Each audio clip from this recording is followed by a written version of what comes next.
Welcome to Moon Mind Temple. Tonight, something extraordinary awaits you. You've just opened your eyes in a world where you possess unimaginable power. The good news? You can do anything you want. The challenging news?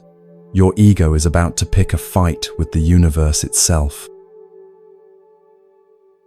You are Sun Wukong, the Monkey King, and right now, you feel unstoppable. You've just discovered you're immortal, not just once, but in 7 different ways. Death has given up trying to claim you. Your magical staff weighs as much as a building, but shrinks to fit behind your ear like a pencil.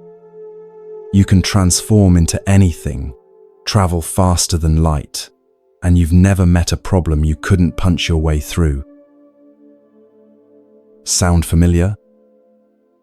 Maybe you've felt this way after landing your dream job, going viral on social media, or finally mastering that skill everyone said was impossible. That moment when you think you've cracked the code of life itself. But here's what you don't know yet. In just a few hours, you'll meet someone who will shatter everything you believe about power, success, and what it means to truly win. You'll discover that the edge of the universe might just be the edge of someone's hand.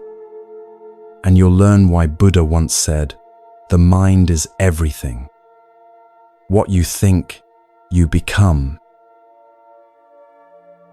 Take a deep breath. Let your body relax as we step into this ancient story that mirrors your own journey from ambition to wisdom. Every victory you'll taste, every defeat you'll endure, every moment of awakening you'll experience, it all lives inside you right now. Are you ready to discover what happens when unlimited ego meets unlimited compassion? The answer will change how you see every challenge, every setback, and every moment you thought you had life figured out.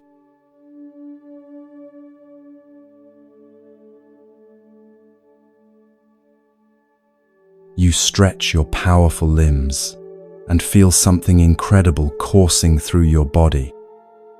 This is different from any morning you've ever experienced. Your muscles respond with strength that seems to bend reality itself. You are Sun Wukong, and you've just awakened to discover that ordinary limits no longer apply to you. The mountain air tastes sweeter somehow, charged with possibility. Your fellow monkeys chatter excitedly around you, but their voices sound distant now. You've crossed a threshold that separates you from everything you once were. Yesterday, you were just another creature living day to day. Today, you are something else entirely. Feel the weight of this transformation. It's like that moment when you first realized you were truly good at something, when natural talent met dedicated practice. And suddenly you weren't just participating anymore, you were excelling. Remember that rush, the intoxicating realization that maybe, just maybe, you were special after all. Your new abilities unfold, like flowers blooming in fast motion. You can change your form at will, become a bird and soar above the clouds, transform into a fish and explore the deepest ocean trenches, or shift into a giant and tower over mountains. 72 transformations await your command. Each one opens doorways to experiences that were impossible just moments ago. You begin to experiment with these forms methodically. First, you become an eagle, feeling your bones hollow and your vision sharpened to supernatural acuity. You can see individual leaves on trees hundreds of miles away. Every thermal current becomes visible, every wind pattern readable, like text. From this height, your mountain kingdom looks like a toy model, and you feel the first stirring of how vast the world truly is. Next, you shift into the form of a mighty dragon.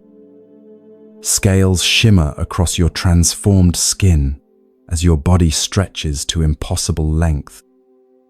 Power flows through you like liquid lightning.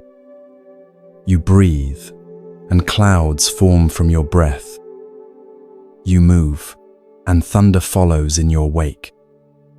The very elements bend to your will in this form, rain and wind answering your unspoken commands. But transformation is only the beginning. You test your speed and discover you can leap 34,000 miles in a single bound. Continents blur beneath you like pages flipping in a book. You somersault through clouds and find yourself on the other side of the world before you can fully comprehend the journey. Physics has become your plaything. The sensation of this speed is indescribable. Time itself seems to slow as you move. You watch lightning crawl through the sky like lazy rivers of light. Falling raindrops hang suspended in the air like crystal beads. You exist in a realm of velocity where normal cause and effect become suggestions rather than laws. You practice your movement across oceans, leaping from wave peak to wave peak so quickly that your feet barely touch the water. Dolphins surface to watch your passage with what seems like recognition. Even they, swift as they are, appear motionless compared to your supernatural velocity. You begin to understand that speed isn't just about covering distance. It's about existing in a different relationship with time itself. There's something intoxicating about unlimited capability. You remember that first taste of real success in your own life, perhaps when you mastered a difficult skill, achieved a long-sought goal, or finally got recognition for your talents. That moment when the world suddenly seemed full of possibilities instead of obstacles. Now multiply that feeling by infinity. Your staff materializes in your hand, and its weight tells a story of power beyond measure. 17,500 pounds of pure potential. Yet it responds to your thoughts like a feather, shrinking to slip behind your ear, or expanding to support the heavens themselves. In your grip, it becomes whatever you need: a club, a pole for vaulting across valleys, a needle for precision work. Tools bend to will when will becomes absolute. You test this miraculous weapon against the surrounding landscape. A gentle tap splits a boulder the size of a house. A casual swing levels an entire grove of ancient trees. When you spin it overhead, the very air ignites with sparks of pure energy. The staff doesn't just obey your commands, it anticipates them, responding to desires you haven't even fully formed. You discover that the staff can extend infinitely in either direction. You point it skyward and watch it stretch beyond the clouds, beyond the atmosphere, reaching toward the stars themselves. Point it downward, and it pierces through layers of earth and stone as if they were water. The weapon exists in whatever dimension your will requires. Length, weight, substance, all become variables under your control.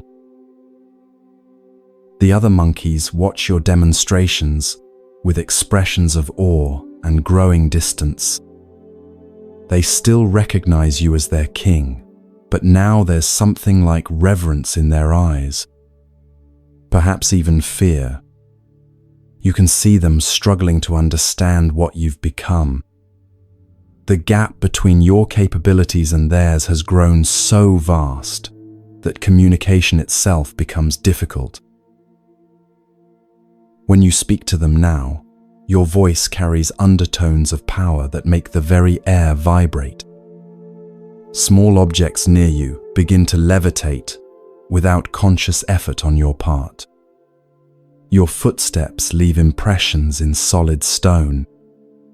Even your casual gestures generate winds that bend trees and scatter leaves. You're learning to modulate your presence just to avoid accidentally overwhelming those around you.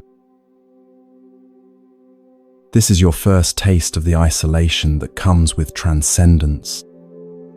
When you surpass the common experience by such a magnitude, shared understanding becomes nearly impossible.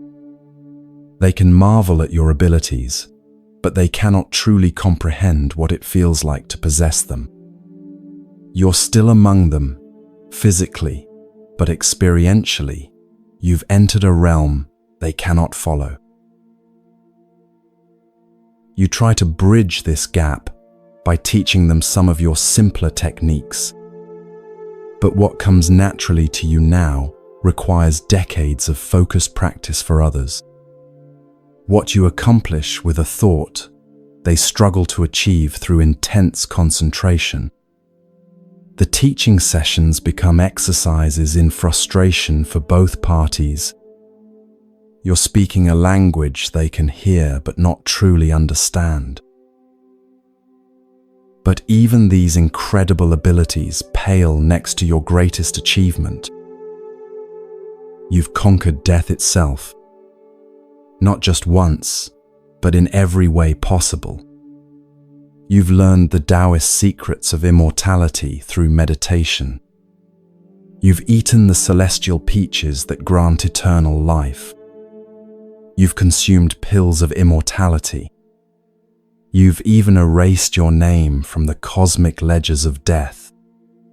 7 different forms of deathlessness layer upon each other, like insurance policies against the ultimate limitation. Each path to immortality required different trials. The meditative approach demanded years of perfect stillness, learning to separate consciousness from the physical body. You mastered the art of existing purely as awareness, untethered from flesh and bone. During these deep trances, you discovered that identity itself is far more fluid than most beings realize. The celestial peaches were guarded by beings of immense power. Obtaining them required not just strength, but cunning and persistence. You infiltrated gardens that existed outside normal space and time, outwitted guardians whose job was to prevent exactly what you accomplished. Each peach contained the essence of eternal life, and consuming them fundamentally altered your cellular structure. The pills of immortality demanded the most dangerous quest of all. You had to venture into realms where even gods feared to tread. Negotiate with alchemists, whose understanding of existence operated on levels that made your head spin. Submit to transformative processes that could have annihilated you completely if your will had wavered for even a moment. Feel that for a moment. What would it be like to absolutely know that you could never truly be harmed? No disease could touch you, no accident could claim you, no age could weaken you. The fundamental fear that shadows every human life, the fear of ending, has been completely erased from your existence. You experiment with this invincibility. You leap from the highest cliff on your mountain and strike the earth with enough force to create a crater. You emerge without a scratch, laughing with the pure joy of someone who has transcended consequence. You plunge your hand into molten lava and feel only gentle warmth. You hold your breath underwater for hours, then days, discovering that breathing has become optional. You test the limits of physical damage. Allow boulders to fall on you from great heights. Walk through raging fires that would incinerate normal beings. Stand motionless as lightning strikes you repeatedly. Each test confirms what you've suspected but hardly dared believe. You are beyond harm, beyond limitation, beyond the basic vulnerabilities that constrain every other living being. Each test confirms what you've suspected but hardly dared believe. You are beyond harm, beyond limitation, beyond the basic vulnerabilities that constrain every other living being. You exist in a category entirely your own. More than physical invulnerability, you discover that your consciousness itself has become indestructible. You can separate your awareness from your body and exist as pure thought, travel through dimensions that have no physical substance. Observe the workings of reality from perspectives that reveal its deepest structures. Death, you realize, was always just a transition from one form of existence to another. And you've made yourself capable of navigating all possible forms. Yet something stirs beneath this incredible security, a restlessness that your newfound powers cannot quiet. You pace the mountain paths, your footsteps leaving impressions in solid stone. The other monkeys look up at you with awe and reverence, but their admiration feels small, insufficient, like applause in an empty theater. This is where the story becomes deeply personal. How many times have you achieved something you thought would satisfy you completely, only to find that strange emptiness creeping in? The promotion that felt hollow after the first week, the relationship that didn't fill the loneliness you expected it to, the achievement that left you asking, is this all there is? You try to fill this emptiness with more demonstrations of power. You reshape the landscape of your mountain, carving new valleys and raising fresh peaks with casual gestures. You organize elaborate displays for your monkey subjects, transforming yourself into 1,000 different forms in rapid succession. You practice your combat techniques against imaginary opponents, each movement a masterpiece of supernatural martial arts. You create challenges for yourself, setting increasingly impossible goals. Can you circle the earth in 10 breaths? Yes, easily. Can you lift a mountain range with one hand? Trivial. Can you exist in 17 different places simultaneously? Child's play. Each accomplishment brings a moment of satisfaction, followed by the immediate need for something greater. But the satisfaction never lasts. Each accomplishment feels magnificent in the moment and somehow insufficient an hour later. It's as if your capacity for achievement has expanded faster than your capacity for fulfillment. The more you can do, the less impressed you become with doing it. you begin to notice something disturbing. Your fellow monkeys, despite their obvious limitations, seem more content than you feel. They take genuine pleasure in simple activities. Finding ripe fruit brings them joy. Grooming each other creates bonds of satisfaction. Playing games generates laughter that echoes through the valleys. Their happiness doesn't depend on transcending anything or proving anything to anyone. Meanwhile, you possess capabilities beyond their wildest imagination, yet contentment eludes you. The paradox gnaws at you. How can beings with so little be so fulfilled while you, with unlimited power, feel this persistent hunger for something more? Buddha understood this pattern perfectly. He taught that nothing can harm you as much as your own thoughts unguarded. Right now, unguarded thoughts are beginning to whisper in your mind. Thoughts that no amount of power seems able to silence. The whispers start small, subtle suggestions that perhaps your talents are being wasted in this remote mountain kingdom. Gentle questions about whether beings of your caliber shouldn't be engaging with challenges worthy of their abilities. Quiet observations that your monkey subjects, however loving, cannot truly appreciate the magnitude of what you've become. These thoughts multiply and strengthen.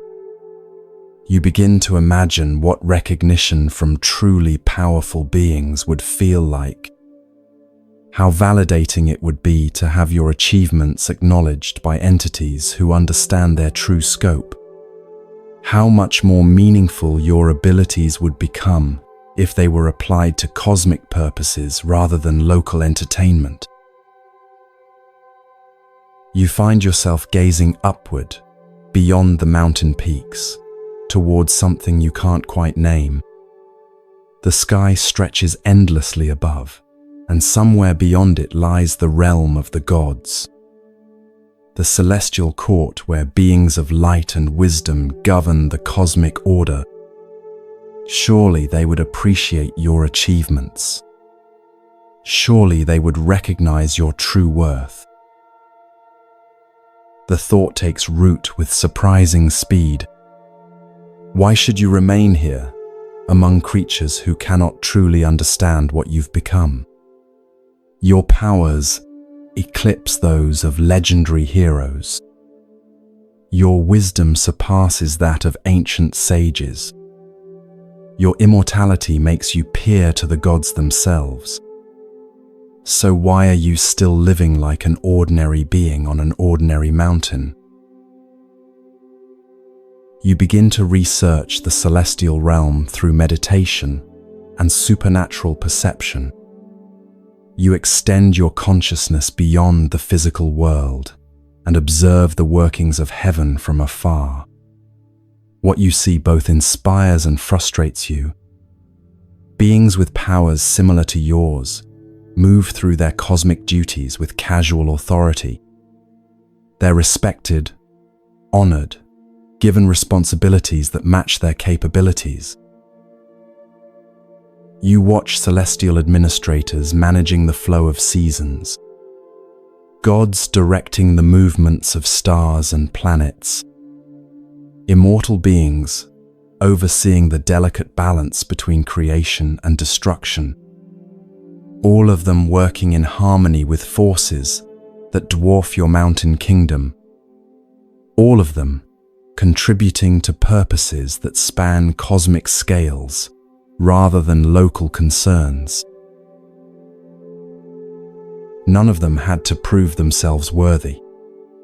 None of them earned their positions through extraordinary achievement. They simply exist in their roles, accepted and acknowledged as valuable members of the cosmic order. Meanwhile, you, with abilities that surpass many of theirs, remain unknown and unrecognized.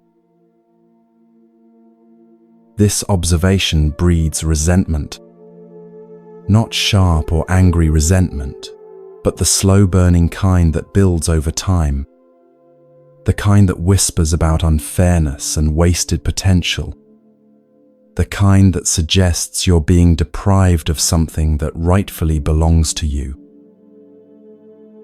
This is the moment where unlimited ability meets unlimited ambition.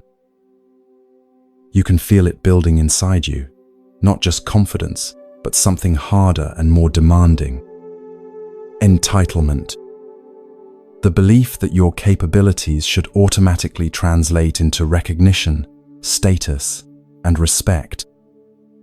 It's a feeling that transcends time and culture. Perhaps you recognize this sensation from your own life.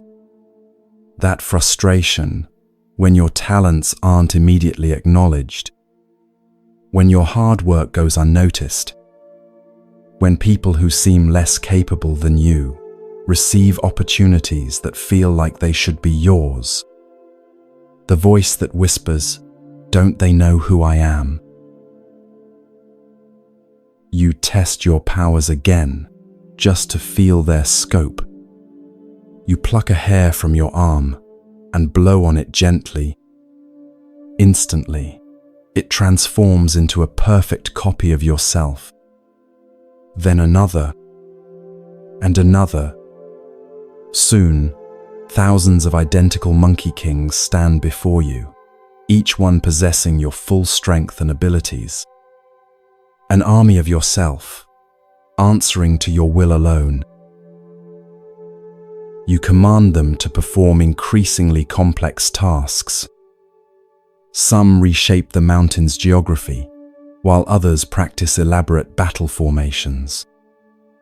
A few transform into birds and scout distant territories, while others dive deep into the earth to explore underground caverns.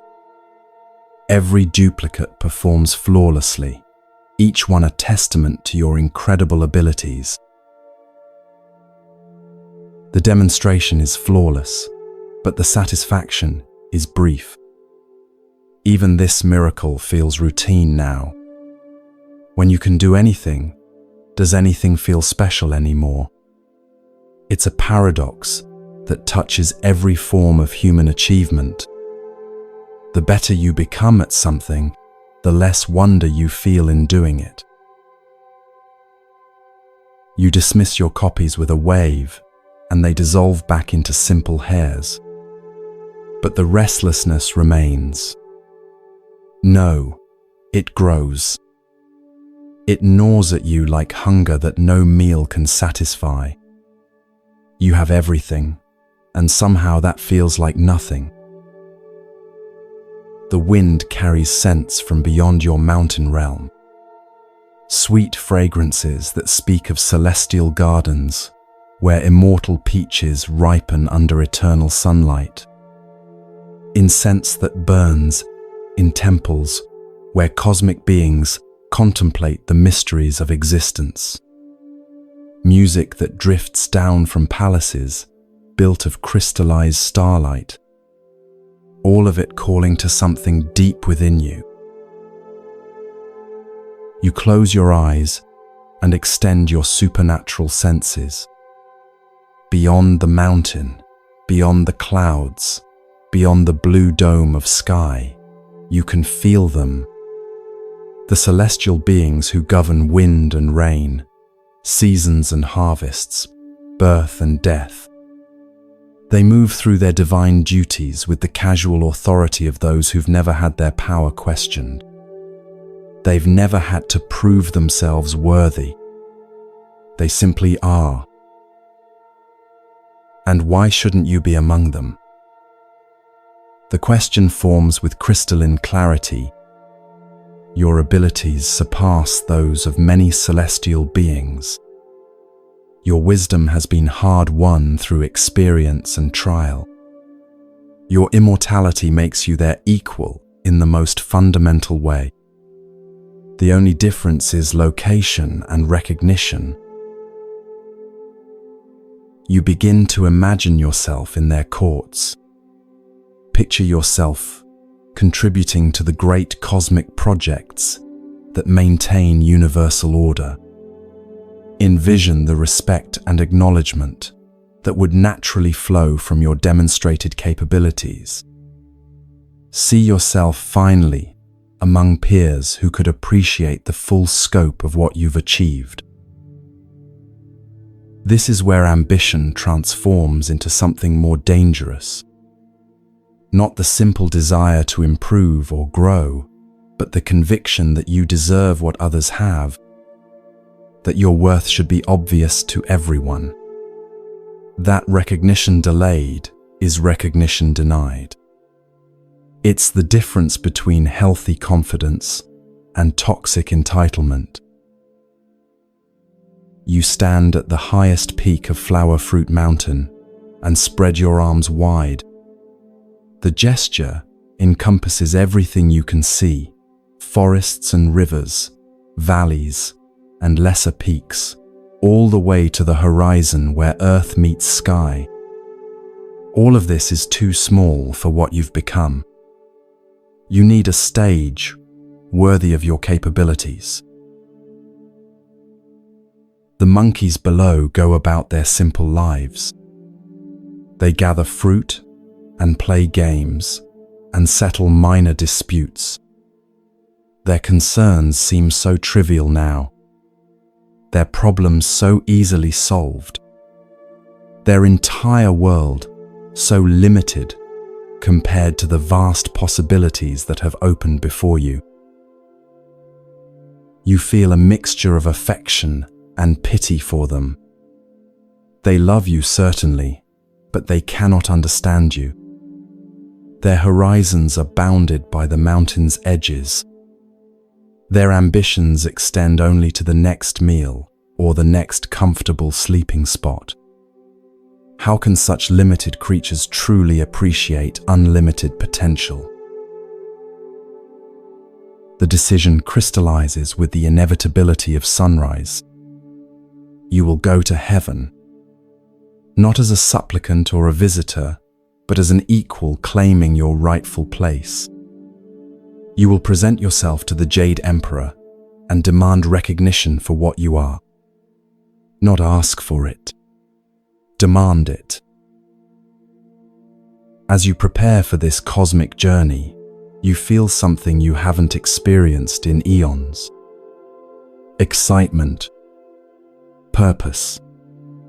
The thrill of a challenge worthy of your abilities. Finally, an opportunity to show the universe what Sun Wukong can truly accomplish. You spend days planning your approach. How to present yourself with appropriate dignity. What demonstrations of power might be necessary to establish your credentials? Which of your achievements would be most impressive to cosmic administrators? Every detail matters when you're making a first impression on beings who shape reality itself. But beneath that excitement, something else stirs. A whisper so quiet, you almost miss it. A tiny voice that wonders if perhaps there's something important you're not seeing. Something crucial you might be missing about the nature of power, recognition, and worth. You brush the whisper aside. After all, you have 7 forms of immortality and abilities that reshape reality itself. What could you possibly be missing? What wisdom could surpass unlimited power? These questions will soon receive answers you never expected. The mountain breeze carries your scent toward heaven. Somewhere beyond the clouds, cosmic forces are beginning to stir. Your journey toward the celestial realm will set events in motion that will test not just your abilities, but everything you believe about strength, success, and what it truly means to be great. You take one last look at your mountain home. The monkeys below go about their simple lives. unaware that their king is about to demand his place among the gods. They seem so peaceful in their limitations, so content with their small world and smaller ambitions. You almost envy them. But envy is quickly overwhelmed by anticipation. Heaven awaits. Recognition awaits. Your true destiny awaits. Nothing in the cosmos can stop you from claiming what is rightfully yours. Or so you believe.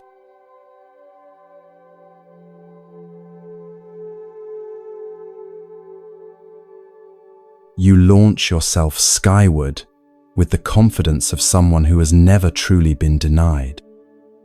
The earth shrinks beneath you as you somersault through clouds that part like curtains before your passage.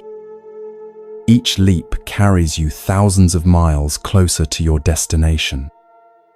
The celestial realm grows larger with every bound, its golden palaces and jade towers gleaming like promises waiting to be fulfilled. This is your moment, the culmination of everything you've worked toward. You can almost taste the recognition that awaits you. Finally, beings who will understand your true worth. Finally, a stage grand enough for your capabilities. The journey through the sky feels different from any travel you've ever undertaken. Each somersault carries not just your body, but your expectations, your dreams, your sense of righteous entitlement.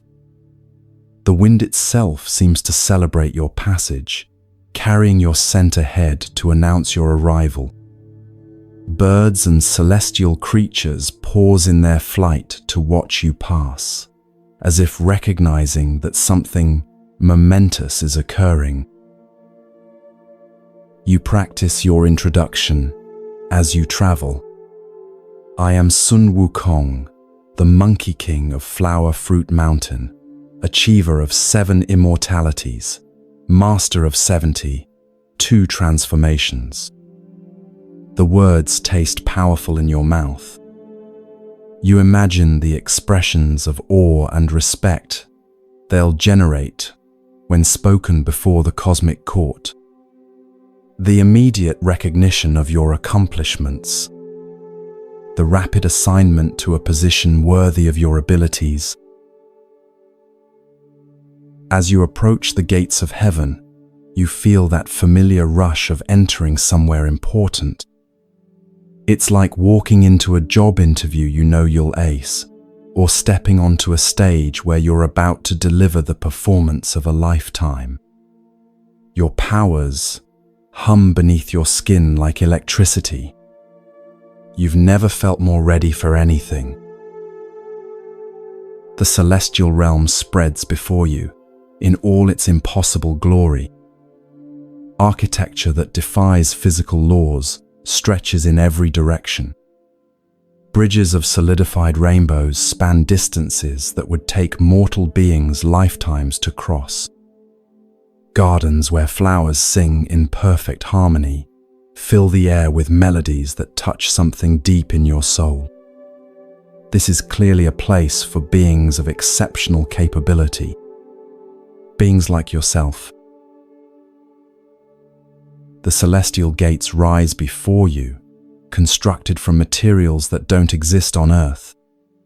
Crystallized light forms the pillars. Compressed starlight creates the archway.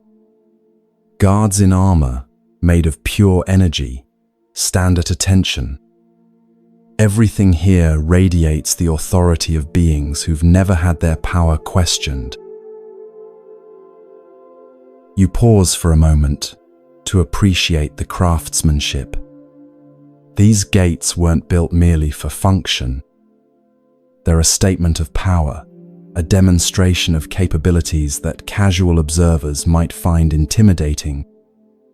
But you're not a casual observer. You're someone who understands power from the inside. someone who can appreciate the skill required to create something so magnificent. The guards notice your approach and step forward.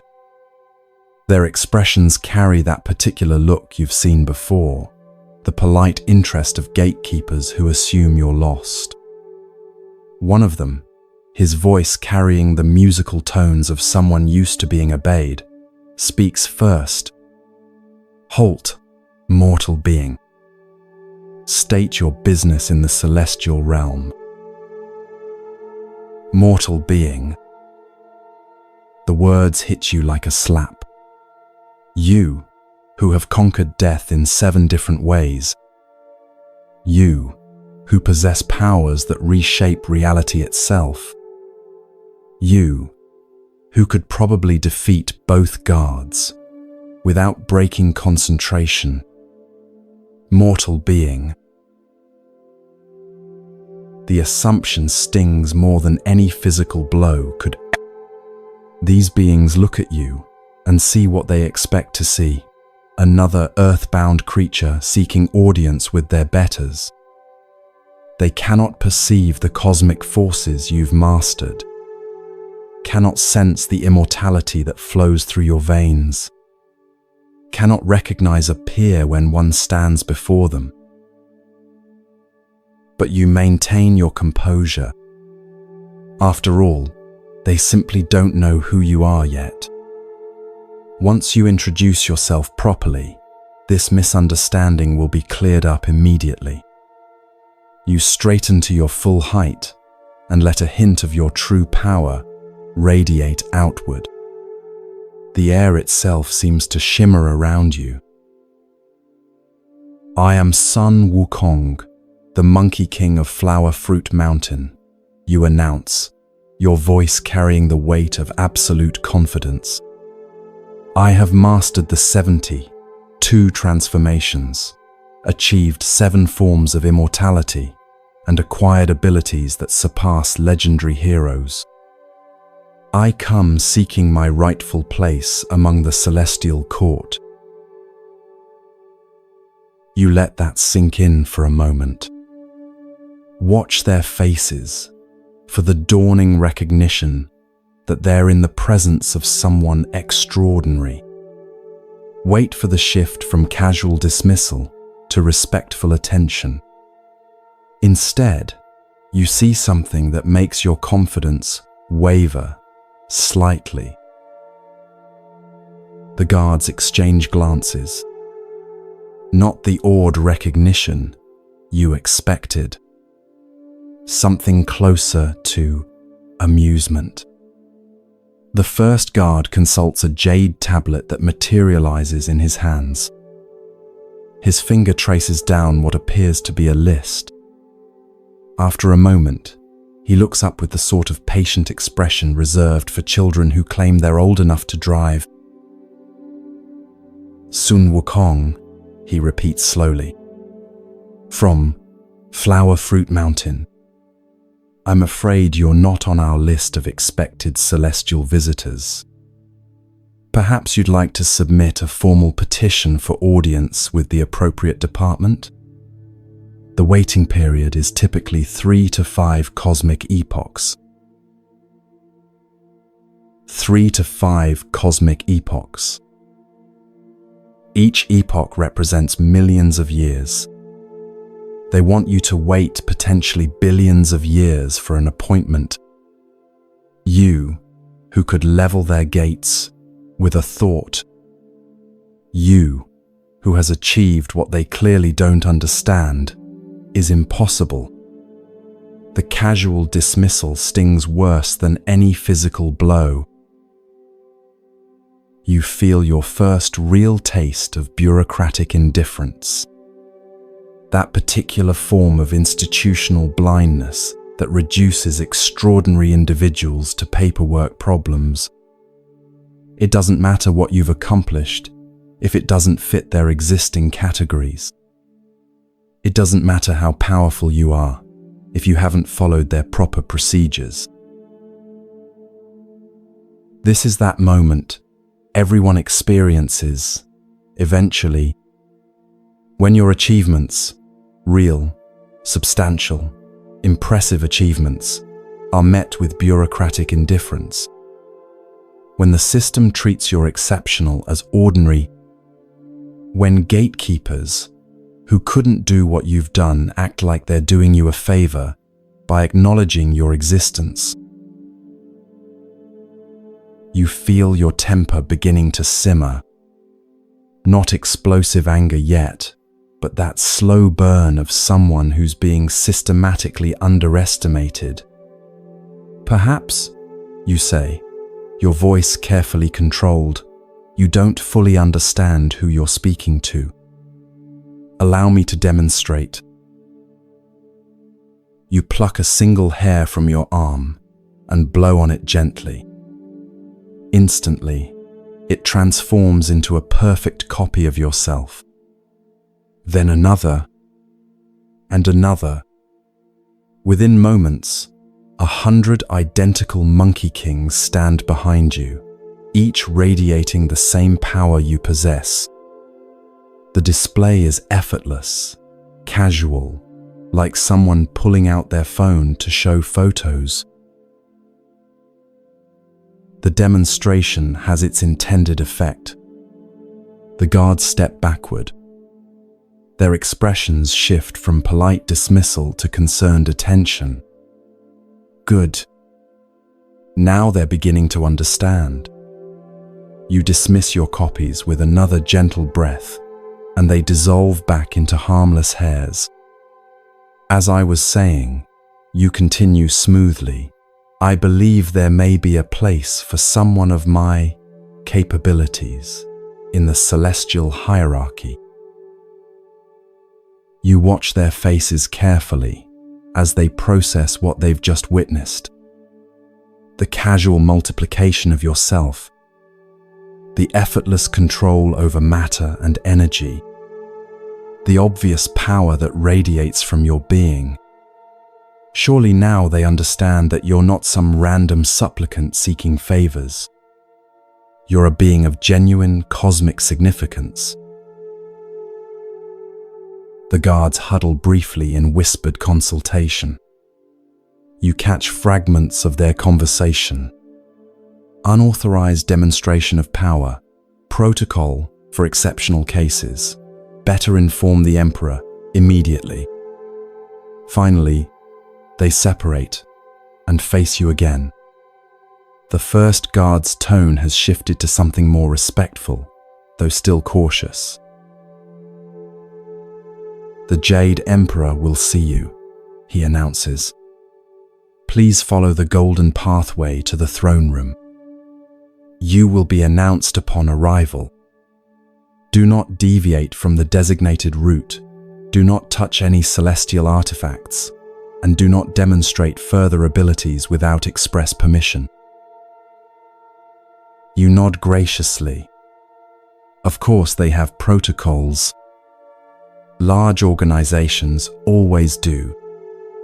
What matters is that your worth is finally being recognized. The golden pathway stretches before you like a red carpet, leading through gardens where flowers sing in harmonious choruses and fountains flow upward into impossible spirals. The journey through the Celestial Palace complex is breathtaking. Every surface gleams with inner light. Murals depicting cosmic events flow and shift as you pass, telling stories of creation and destruction on scales that dwarf entire galaxies. The very air thrums with power and possibility. This is clearly a place designed for beings who operate on cosmic scales. As you walk, you notice other celestial beings pausing in their activities to watch you pass. Their expressions range from curious to concerned. None show the immediate respect you feel your reputation should command, but that will change. Once you speak with the Jade Emperor directly, once he understands your qualifications, everything will fall into place.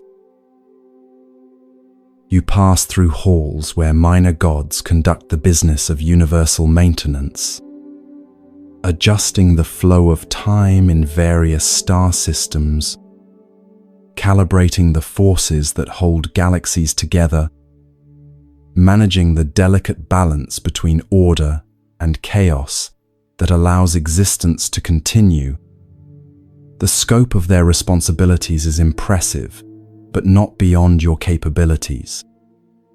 If anything, you're overqualified for most of what you observe. The throne room approach is like a cathedral made of pure light. Pillars of compressed starfire support a ceiling that somehow contains the entire cosmos. Galaxies wheel slowly overhead. Nebulae drift like celestial clouds. At the far end, on a throne carved from a single cosmic pearl, sits the Jade Emperor himself. He's smaller than you expected. Not physically diminished, but somehow quieter. Where you expected dramatic presence, you find calm authority. Where you anticipated obvious power, you discover subtle strength. The Emperor watches your approach with eyes that seem to hold the accumulated wisdom of eternity. His court surrounds him in carefully arranged hierarchies. Ministers of various cosmic departments. Generals responsible for maintaining universal order. Advisors whose counsel shapes the destiny of countless worlds. All of them observing your approach with expressions of polite curiosity. All of them clearly wondering what sort of being has warranted an immediate audience with their supreme leader. Sun Wukong of Flower Fruit Mountain announces a herald whose voice echoes through dimensions. Seeker of position in the celestial hierarchy. Wielder of the 72 transformations. Bearer of 7 immortalities. You step forward and bow. Not too deeply. You are, after all, essentially their peer, but respectfully. When you straighten, you meet the Jade Emperor's gaze directly. His expression is unreadable, neither welcoming nor hostile, simply measuring. The moment stretches between you. You can feel the entire court's attention focused on this interaction. This is your opportunity to make the case that will determine your place in the cosmic order. Everything you've worked for comes down to how you present yourself in the next few moments. Your Majesty, you begin, your voice carrying confident respect. I come before you having achieved what few beings in any realm have accomplished. I have transcended mortality, mastered transformation, and developed abilities that allow me to reshape reality itself. I believe these qualifications make me suitable for a position of appropriate responsibility within your celestial administration. You let the words hang in the air. Allow their weight to settle over the assembled court. Wait for the murmurs of impressed recognition. Instead, you hear something unexpected. Silence. Complete, thoughtful silence, as the Emperor considers your words. The Jade Emperor listens without interruption. When you finish, he leans forward slightly. Your achievements are noteworthy, he says carefully. Certainly unusual for one of earthly origin. The question becomes, where might such abilities be best utilized? This is it. The moment when your worth is officially acknowledged. You can already imagine the grand title, the magnificent responsibilities, the respect of beings who understand true power. You wait with barely contained excitement for the Emperor's decision. The Jade Emperor confers briefly with his advisors. Their whispered consultation seems to reach a consensus quickly. Finally, he looks back to you with what might be a slight smile. "We have decided to offer you the position of Bi-Ma Wen," he announces formally. Bi-Ma Wen. The title sounds appropriately celestial. Surely it represents some significant responsibility. Perhaps overseer of cosmic forces, or guardian of celestial wisdom. You bow again, accepting the honor with dignity. "I am grateful for this recognition, Your Majesty. What responsibilities does this position entail?" The slight smile on the Emperor's face becomes more pronounced. The Bi-Ma Wen is responsible for the care and feeding of the celestial horses, he explains. You will ensure they are properly groomed, adequately fed, and maintained in peak condition for the use of higher-ranking celestial officials. The words hit you like a physical blow. Celestial horses, care and feeding, grooming. They've just offered you a job as a stable hand. You, with powers that could reshape galaxies. You, who conquered death itself. You, who came here as an equal seeking appropriate recognition. Your mind reels as you process the magnitude of this insult. This is the cosmic equivalent of having an advanced degree and years of experience, walking into an interview for a senior position, and being offered an unpaid internship fetching coffee. The humiliation burns through you like acid. Bi-Ma Wen, you repeat slowly, testing the words. Horsekeeper. The court watches your reaction, with expressions ranging from sympathetic to amused. They know exactly what they've just offered you. This wasn't a mistake or misunderstanding. This was deliberate. You think of every moment of preparation that led to this instant, every achievement you've accomplished, every limitation you've transcended, every power you've mastered. All of it apparently worth nothing more than a position mucking out celestial stables. The position comes with a modest celestial stipend, the Emperor continues, as if he's doing you a tremendous favor. Basic quarters in the stable complex, and the honor of serving the needs of your celestial superiors. I trust you find these terms acceptable? Acceptable. The word echoes in your mind. They expect you to find this acceptable.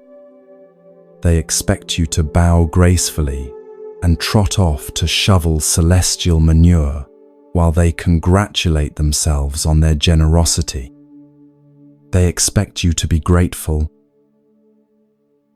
You look around the throne room at all the beings who've apparently never had to prove their worth, who inherited their positions through cosmic accident rather than earning them through unprecedented achievement, who now look down at you from their unearned heights and offer you table scraps as if they were feast portions. But you are Sun Wukong. You have never accepted less than you deserve. You have never backed down from a challenge. And you have never, ever settled for being underestimated. Your Majesty, you say, your voice dangerously quiet. I believe there may be some confusion. I am not here seeking employment as a servant. I am here claiming my rightful place as an equal among celestial beings. My achievements warrant considerably more respect than horse maintenance. The temperature in the throne room seems to drop several degrees. Courtiers shift uncomfortably. The Jade Emperor's expression hardens almost imperceptibly. The position of Bima Wen is what we have available, he states firmly. Take it, or return to your mountain. Those are your options. Those are your options. Submit to humiliation, or leave in defeat. Accept being treated as a cosmic stable boy, or abandon your rightful claim to celestial recognition. They're not just denying your worth. They're telling you to be grateful for the denial. This is where something fundamental shifts inside you. Not just anger, though anger is certainly there. Something deeper and more dangerous. The realization that sometimes, when the system refuses to acknowledge your worth, you have to make your own acknowledgement. You feel your power stirring beneath your skin like molten gold. Your staff, still disguised as a simple hair behind your ear, vibrates with barely contained energy. Every fiber of your being screams against accepting this cosmic insult. You did not transcend mortality and master reality itself to become a celestial janitor. I see, you say slowly, your voice carrying undertones that make several courtiers step backward. So this is the respect that heaven shows to legitimate achievement. This is how the celestial realm treats those who seek to contribute their abilities to the cosmic order. The Jade Emperor's eyes narrow. He's beginning to sense that this conversation is headed somewhere he won't enjoy. Sun Wukong, he says warningly, I advise you to consider your next words very carefully. You stand in the presence of cosmic authority. Show appropriate respect. Appropriate respect. From someone who just offered you a job cleaning up after horses. The irony would be funny if it weren't so infuriating. You look around the throne room at all the celestial beings who've apparently never had to prove their worth, who inherited their positions through cosmic birth lottery rather than earning them through achievement. You want to see appropriate respect? You ask, your voice rising. Let me show you what someone with my abilities considers appropriate. You reach behind your ear and pull forth your staff. In an instant, it expands to its full size, 17,500 pounds of pure, destructive potential. The floor cracks under its weight. Courtiers scramble backward. Guards rush forward with weapons that suddenly seem pathetically inadequate.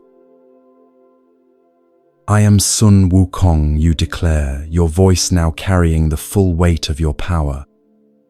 I have conquered death, mastered transformation, and acquired abilities that rival those of any being in this realm.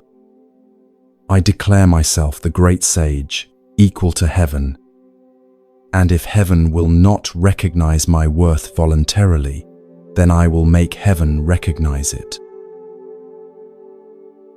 The Jade Emperor rises from his throne. Guards, he shouts, arrest this insolent creature. But you're already moving. Your staff becomes a blur of destruction as celestial guards rush toward you. Their weapons shatter against your defenses. Their formations crumble before your speed.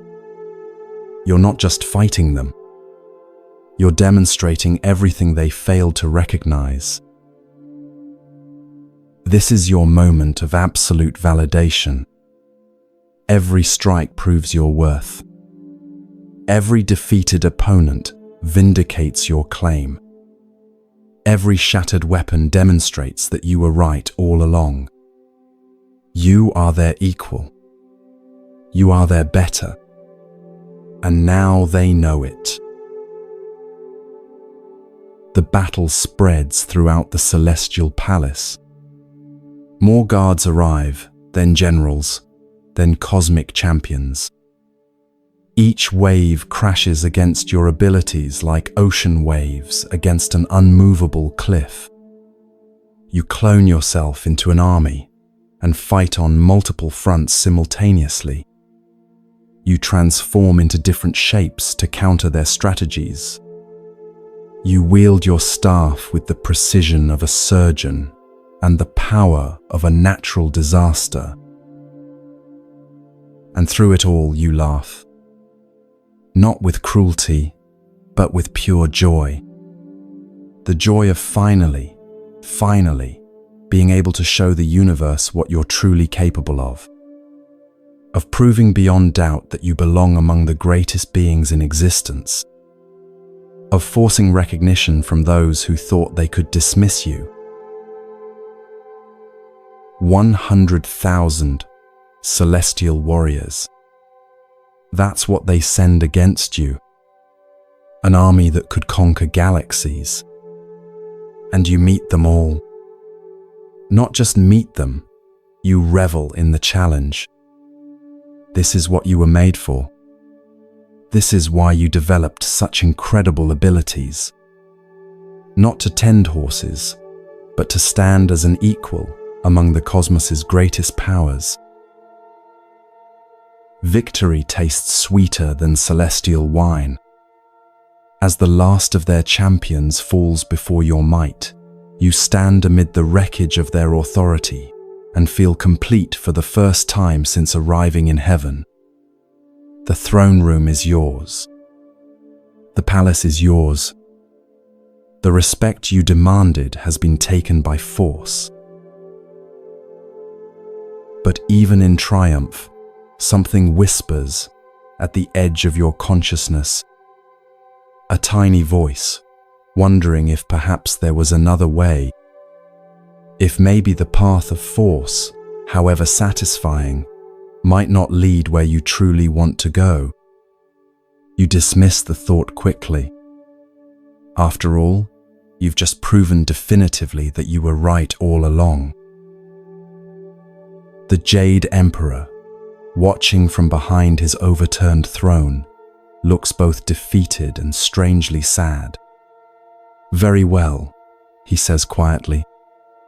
If force is your chosen language, then force you shall receive. But know this, Sun Wukong, there are powers in this universe that cannot be conquered through strength alone. You plant your staff in the cracked floor and lean against it casually. Then perhaps it's time those powers learned what real strength looks like, you reply. The confidence in your voice could power stars. You have never felt more justified, more powerful, more absolutely certain of your own righteousness. The Emperor nods slowly. As you wish, he says. Then, with the weariness of someone making a decision he'd hoped to avoid, he speaks words that will change everything. Send for Buddha. Buddha. The name hangs in the air like a challenge. You've heard whispers of this being some sort of teacher, they say. A philosopher who sits under trees and speaks in riddles. Hardly the sort of opponent who could challenge someone who just defeated heaven's entire army. But as the Emperor's words echo through the ruined throne room, You feel something you haven't experienced in eons.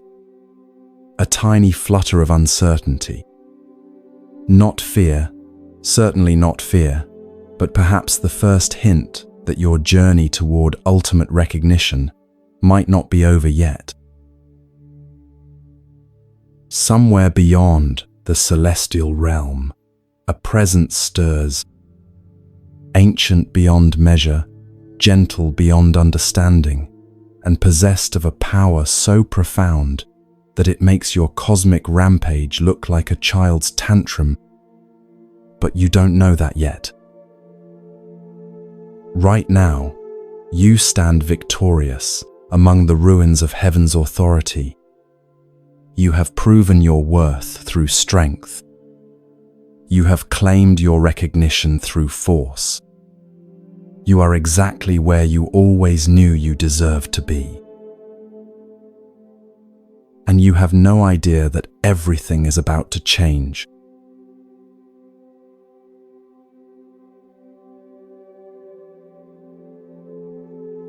The atmosphere in the ruined throne room shifts before you see him. It's subtle at first, like the moment before dawn when darkness begins to soften without any visible light. The cosmic debris from your battle, shattered weapons, cracked pillars, defeated warriors, all seem to settle into a deeper stillness. Even the air itself feels different. Expectant. You're still riding the high of your unprecedented victory. 100,000 celestial warriors lie defeated around you. The Jade Emperor himself has acknowledged your power. Your staff plants firmly in the cracked floor like a flag of conquest. This is your moment of absolute triumph, and you savor every second of it. The taste of victory fills your mouth like sweet wine. Every breath you take carries the satisfaction of vindication. Every glance around the throne room confirms what you've always known. You are a being of extraordinary capability. Someone worthy of recognition and respect. Someone who belongs among the cosmic hierarchy. You survey the destruction with deep satisfaction. Celestial armor lies scattered like broken shells. Weapons that could split mountains rest in pieces. Warriors who once commanded the forces of wind and storm now groan in defeat. All of it testament to your superior capabilities. All of it proof that you were right to demand recognition. The Jade Emperor remains behind his overturned throne, watching you with expressions that cycle between fear, anger, and something that might be grudging respect. His courtiers huddle in corners, whispering among themselves about what they've witnessed. None of them had imagined that a single being could overwhelm their entire military apparatus. None of them had prepared for the possibility that heaven itself could be conquered. Then he appears, not with fanfare or cosmic announcements, not emerging from portals of light or descending on clouds of glory. Buddha simply is, as if he's been sitting there all along, waiting patiently for this exact moment. The way morning waits for night to finish its work. The change in atmosphere is immediate and profound. Where moments before the air hummed with the energy of conflict and conquest, now it holds something entirely different. A quality of presence so complete that it makes your own considerable power feel like a candle flame next to the sun. Not dimmed, but placed in sudden context. It's not that Buddha radiates power in the way you're accustomed to recognizing. There are no crackling energies, no visible auras, no demonstrations of supernatural capability. Instead, he carries something more subtle and somehow more profound. A sense of completeness that makes everything else in the room feel slightly incomplete by comparison. Your first impression catches you off guard. This is the being the Jade Emperor called for help. This quiet figure in simple robes who radiates nothing more threatening than gentle attention. You were expecting another cosmic warrior, perhaps a hidden champion, with abilities that might actually challenge you. Instead, you're looking at someone who seems more like a village teacher than a cosmic force. Buddha sits in perfect stillness, his posture effortless, yet somehow containing the weight of mountains. His face holds that particular expression you've seen before, the look of someone who's completely present but utterly unattached to whatever drama is unfolding around them. Like a parent watching a child's elaborate game, understanding its importance to the child while seeing the larger context the child cannot. There's something unsettling about his composure.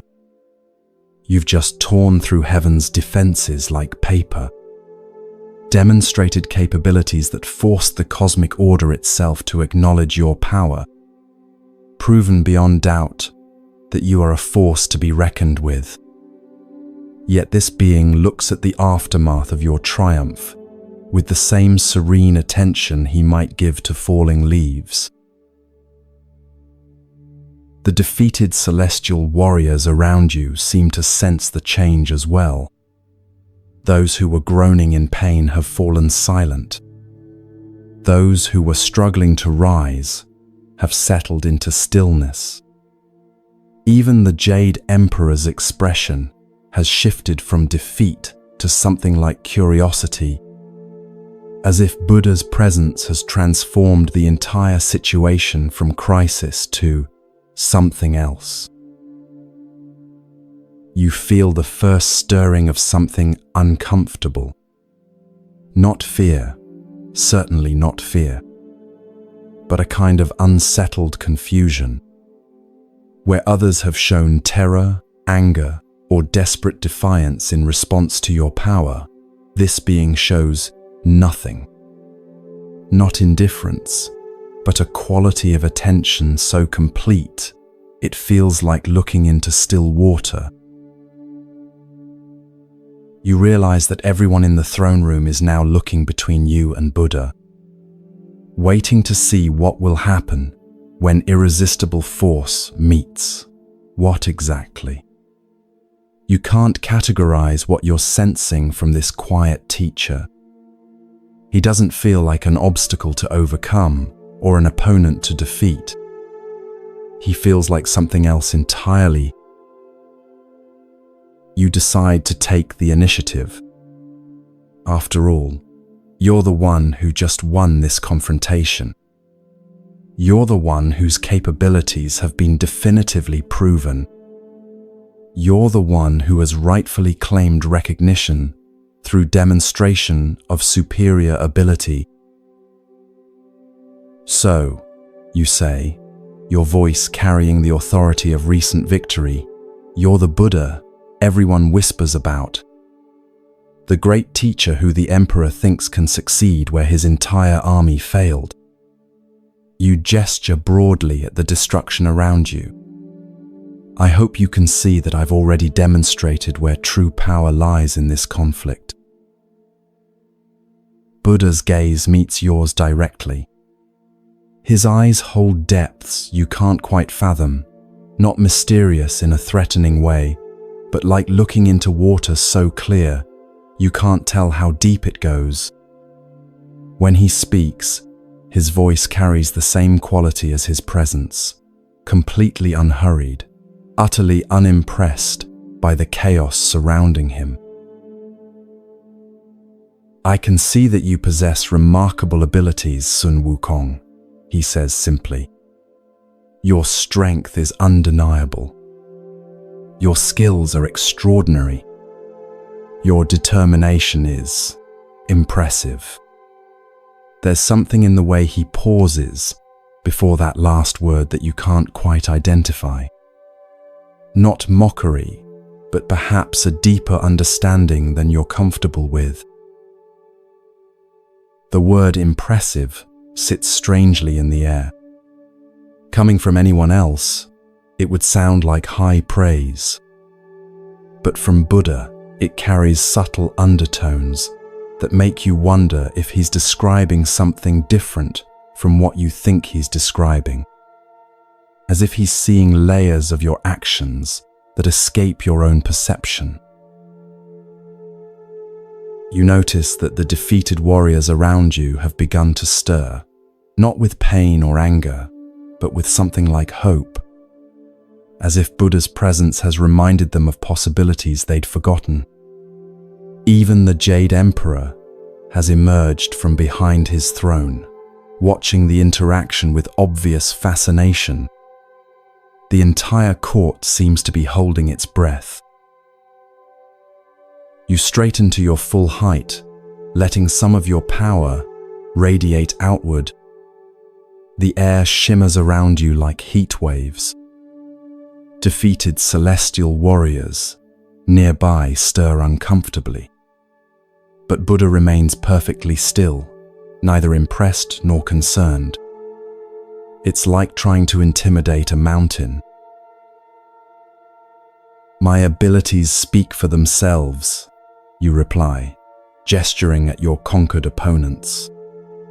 "I have transcended every limitation, overcome every obstacle, defeated every challenger. I have declared myself the great sage, equal to heaven, and proven that declaration through strength. What more demonstration could possibly be needed?" Buddha nods thoughtfully, as if genuinely considering your words. "Indeed, your accomplishments are remarkable," he agrees.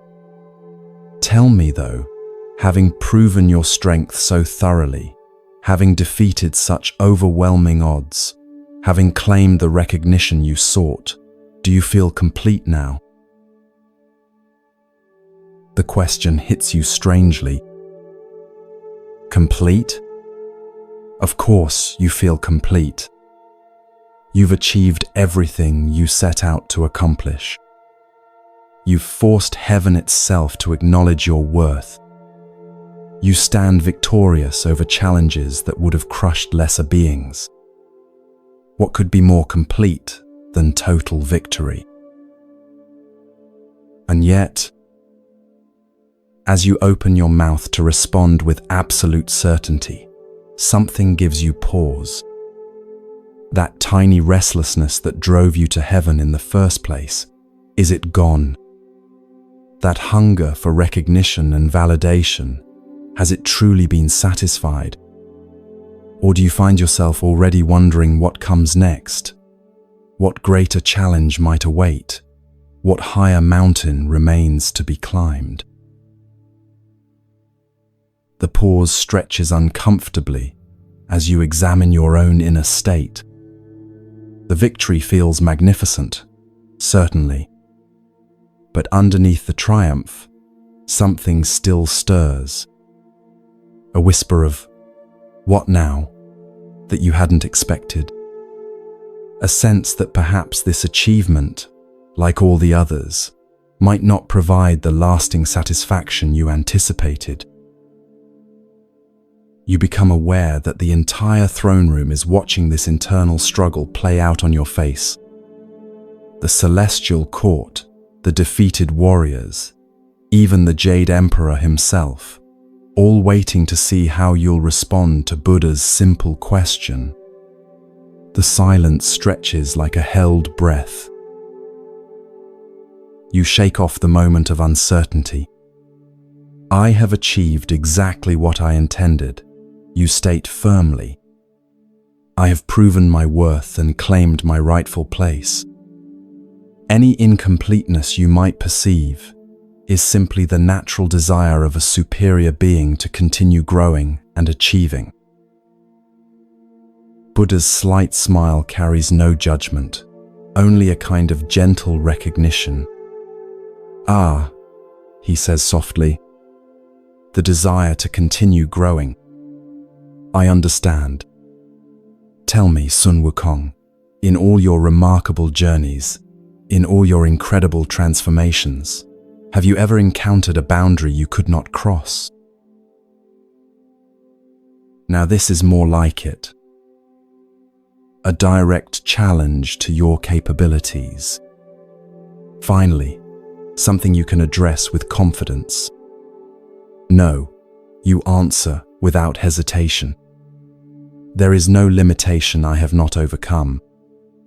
No boundary I have not transcended.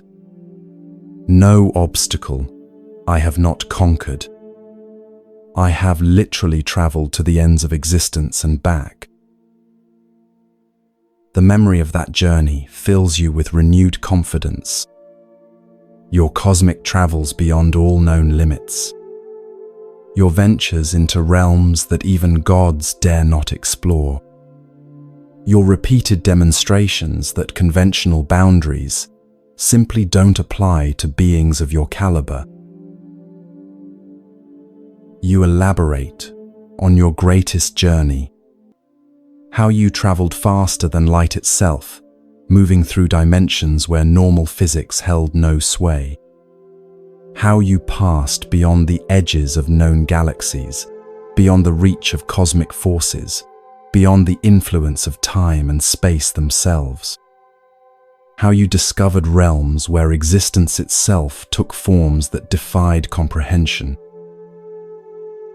Fascinating, Buddha muses, and you catch that same gentle amusement in his tone. The ends of existence. That must have been quite a journey. I'm curious, when you reached those ultimate boundaries, what did you find there? You feel your confidence surge. This is familiar territory, describing your achievements, demonstrating your capabilities. I found the pillars that hold up the cosmos, you explain proudly. 5 enormous columns stretching from the ground to infinity, marking the absolute edge of everything that exists. I marked my presence there, claimed the achievement, proved that even the ultimate boundaries could not contain me. You describe the journey in vivid detail. The sensation of traveling at speeds that bent space and time. The awe of witnessing cosmic structures so vast they defied comprehension. The satisfaction of reaching destinations that existed beyond the imagination of ordinary beings. The triumph of proving that no limit could constrain your exploration. The pillars themselves, you explain, were unlike anything in normal existence. Pink and massive beyond description, each one wider than entire solar systems.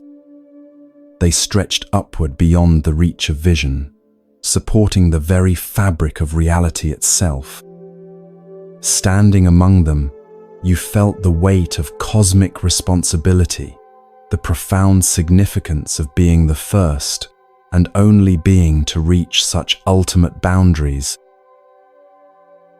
Buddha listens with the complete attention of someone genuinely interested in your story. When you finish, he nods appreciatively. "Remarkable," he says. "To travel so far, to push beyond every known limit, that shows extraordinary determination. I wonder though, having accomplished such an incredible feat, might you be interested in a small demonstration?" A demonstration. Your interest sharpens. Perhaps this quiet teacher has some hidden abilities after all. Perhaps he'll finally show you the kind of power that warranted the Jade Emperor calling for his help. You've been curious about what this supposedly great being could actually accomplish. You glance around the throne room, noting how the assembled court leans forward with anticipation.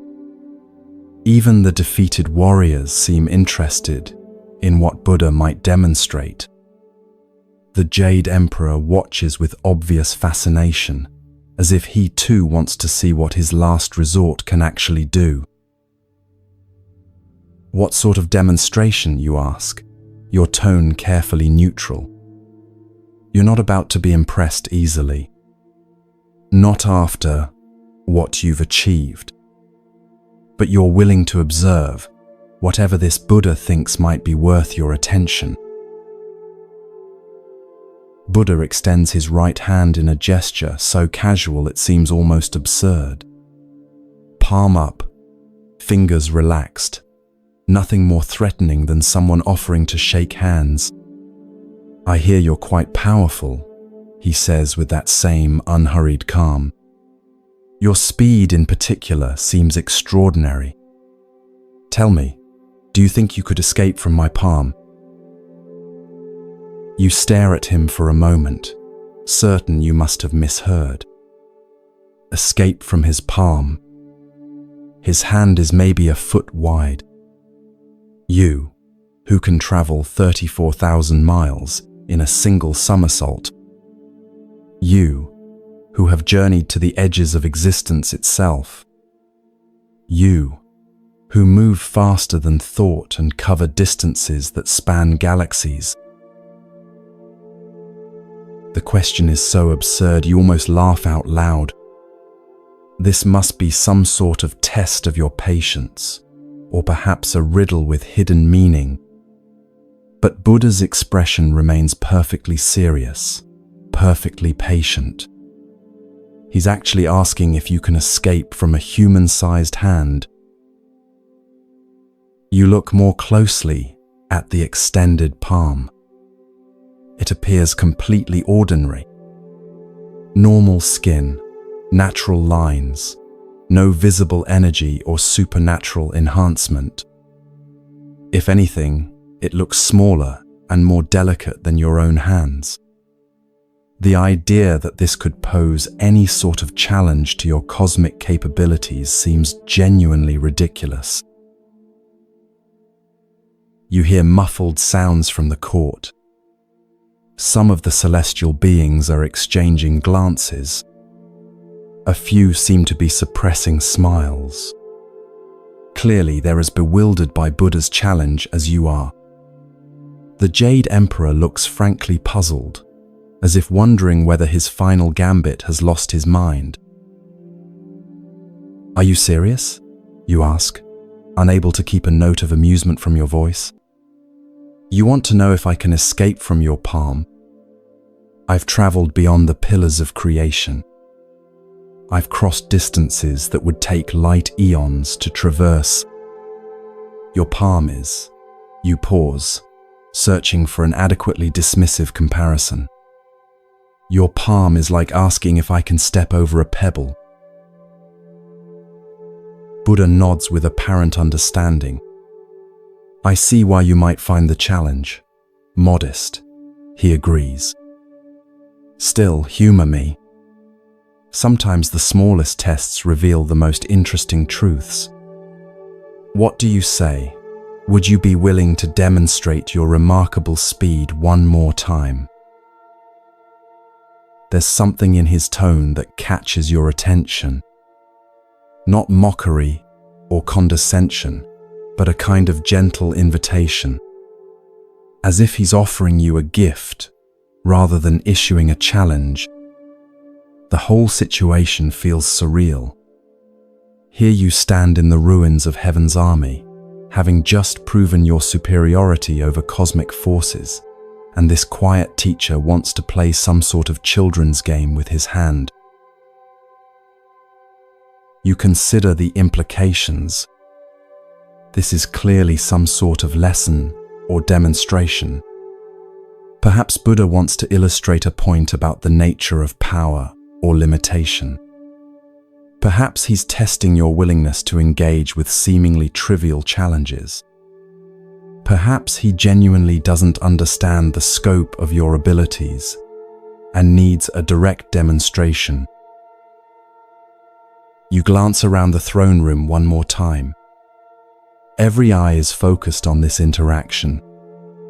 The entire celestial court waiting to see whether you'll accept such an apparently ridiculous challenge. Some seem to expect you to refuse with disdain. Others appear curious about what might happen if you accept. But why not? It will take all of 3 seconds to demonstrate once again the vast scope of your abilities. And perhaps afterwards, this Buddha will finally understand the magnitude of what he's dealing with and offer you the respect that everyone else has been forced to acknowledge. Very well, you say, your voice carrying the patient tone of someone indulging a child's request. I'll demonstrate my speed one more time. Though I should warn you, once I begin moving at full velocity, you may not even be able to track my movement. I'll be gone and back before you can blink. Buddha smiles that gentle smile and extends his palm a little further. I'll do my best to keep up, he says mildly. Please, whenever you're ready.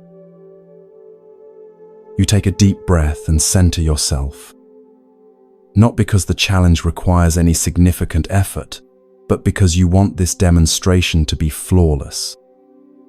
You want Buddha to witness the full scope of your capabilities. You want him to understand why beings across the cosmos speak your name with awe. You examine Buddha's palm one more time. It really is remarkably ordinary. Warm, slightly textured with the natural patterns of skin. No hidden energies, no concealed powers, no suggestion of anything beyond normal human flesh.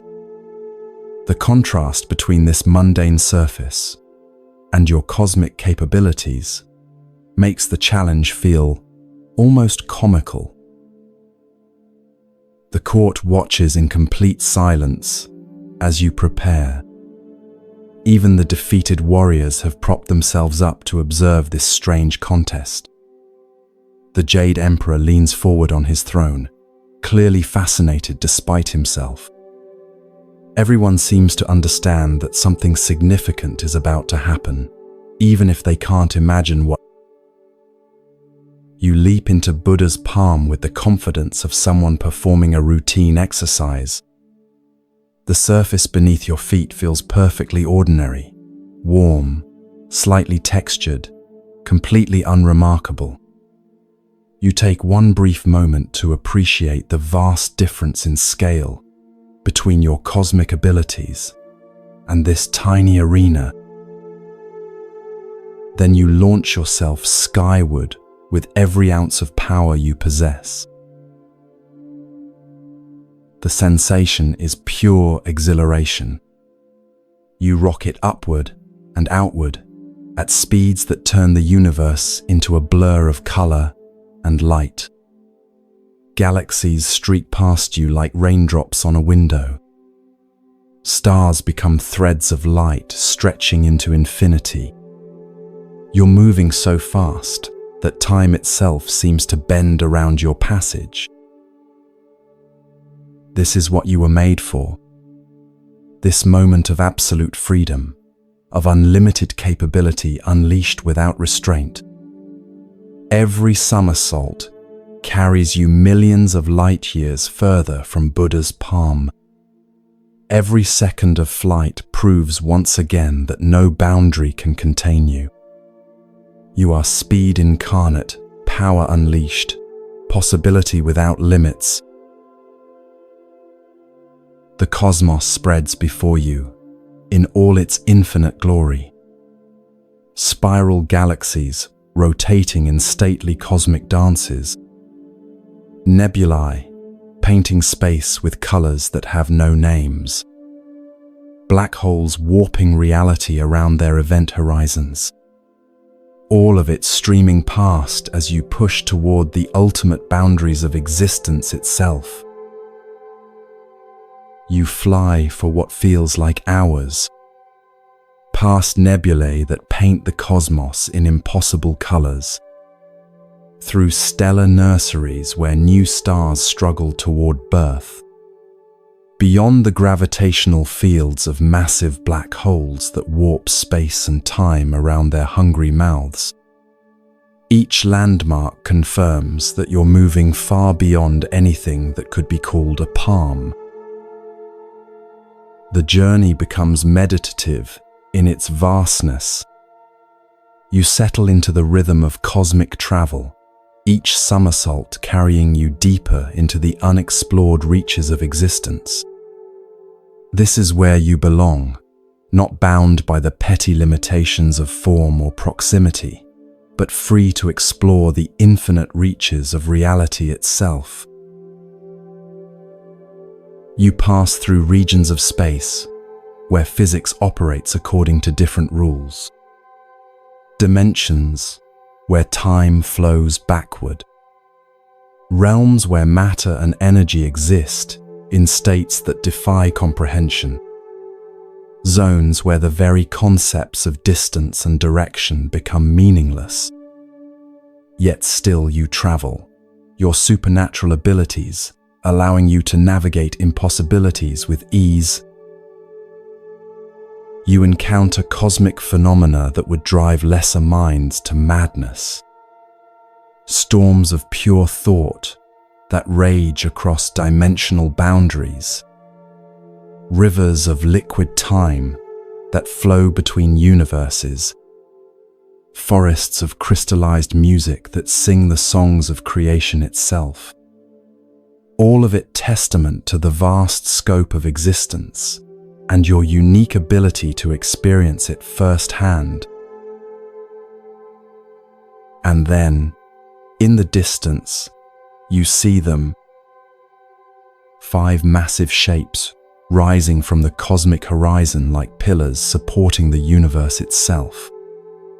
Pink and enormous, stretching from some unimaginable foundation all the way up into the endless reaches of space. Your heart leaps with recognition and triumph. The pillars of creation, the absolute boundaries of existence. You've done it again. You've traveled beyond every possible limitation, reached the very edges of what is possible. Buddha's palm was indeed no more challenging than stepping over a pebble. Less than that, it was like stepping over a grain of sand. You approach the first pillar with the satisfaction of someone who has just proven a point beyond any possible doubt. The cosmic column rises before you, its surface stretching beyond sight in both directions. This is the edge of everything. This is the boundary beyond which nothing exists. And you've reached it as easily as if you were taking a casual stroll. But reaching the edge isn't quite enough. Not this time. You want Buddha to understand, not just that you escaped his palm, but how thoroughly, how completely, how magnificently you surpassed his small challenge. You need proof that will make your achievement undeniable. You pull out your brush and approach the surface of the first pillar. The cosmic stone accepts your writing implement as you carefully inscribe, Sun Wukong, the great sage, equal to heaven was here. Each character flows with artistic precision, your signature on the very edge of existence itself. But even that feels insufficient. Anyone could claim to have written something like that. You need proof that's more personal, more unmistakably yours. So you do what creatures have done since time immemorial when claiming new territory. You mark it in the most primitive, undeniable way possible. The act feels both crude and profoundly satisfying. Let Buddha explain away this evidence. Let him try to deny that you've not only escaped his palm, but traveled so far beyond it that you've reached the literal edges of existence. No being in the cosmos has ever accomplished what you've just demonstrated. The journey back feels triumphant. Every somersault carries you toward a victory that will be remembered for eternity. You've not only met Buddha's challenge, but exceeded it so completely that the comparison becomes absurd. He asked if you could escape his palm. You've traveled to the edges of creation itself. The ruins of the celestial throne room materialize around you as you complete your return journey. Buddha sits exactly where you left him, his palm still extended, his expression unchanged. If he's impressed by your achievement, he's hiding it well. But the evidence speaks for itself.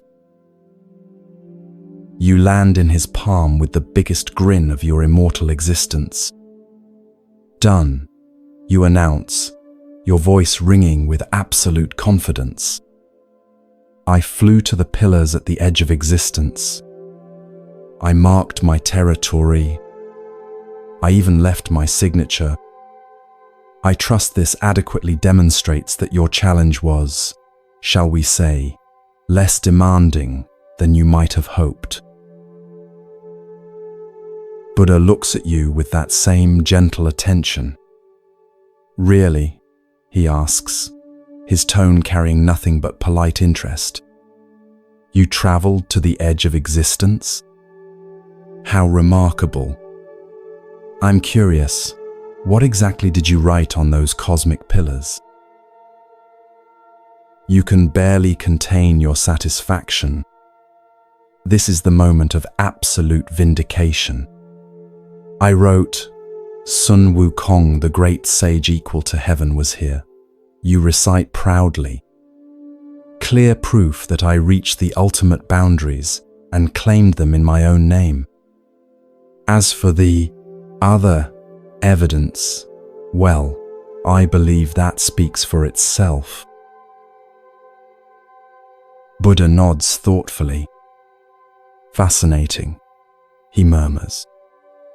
You know, it's interesting that you should mention that particular inscription. Would you mind if I showed you something? Before you can respond, Buddha slowly, so slowly, you can feel your confidence beginning to crack like ice in spring sunlight, raises his right hand and turns it over.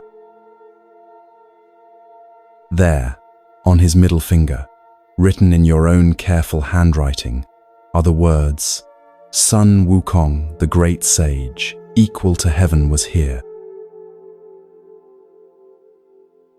And at the base of his thumb, that unmistakable scent you'd been wondering about during your journey back. The pillars at the edge of existence. The cosmic columns that mark the boundaries of all reality. The ultimate limits of the universe itself. They were Buddha's fingers.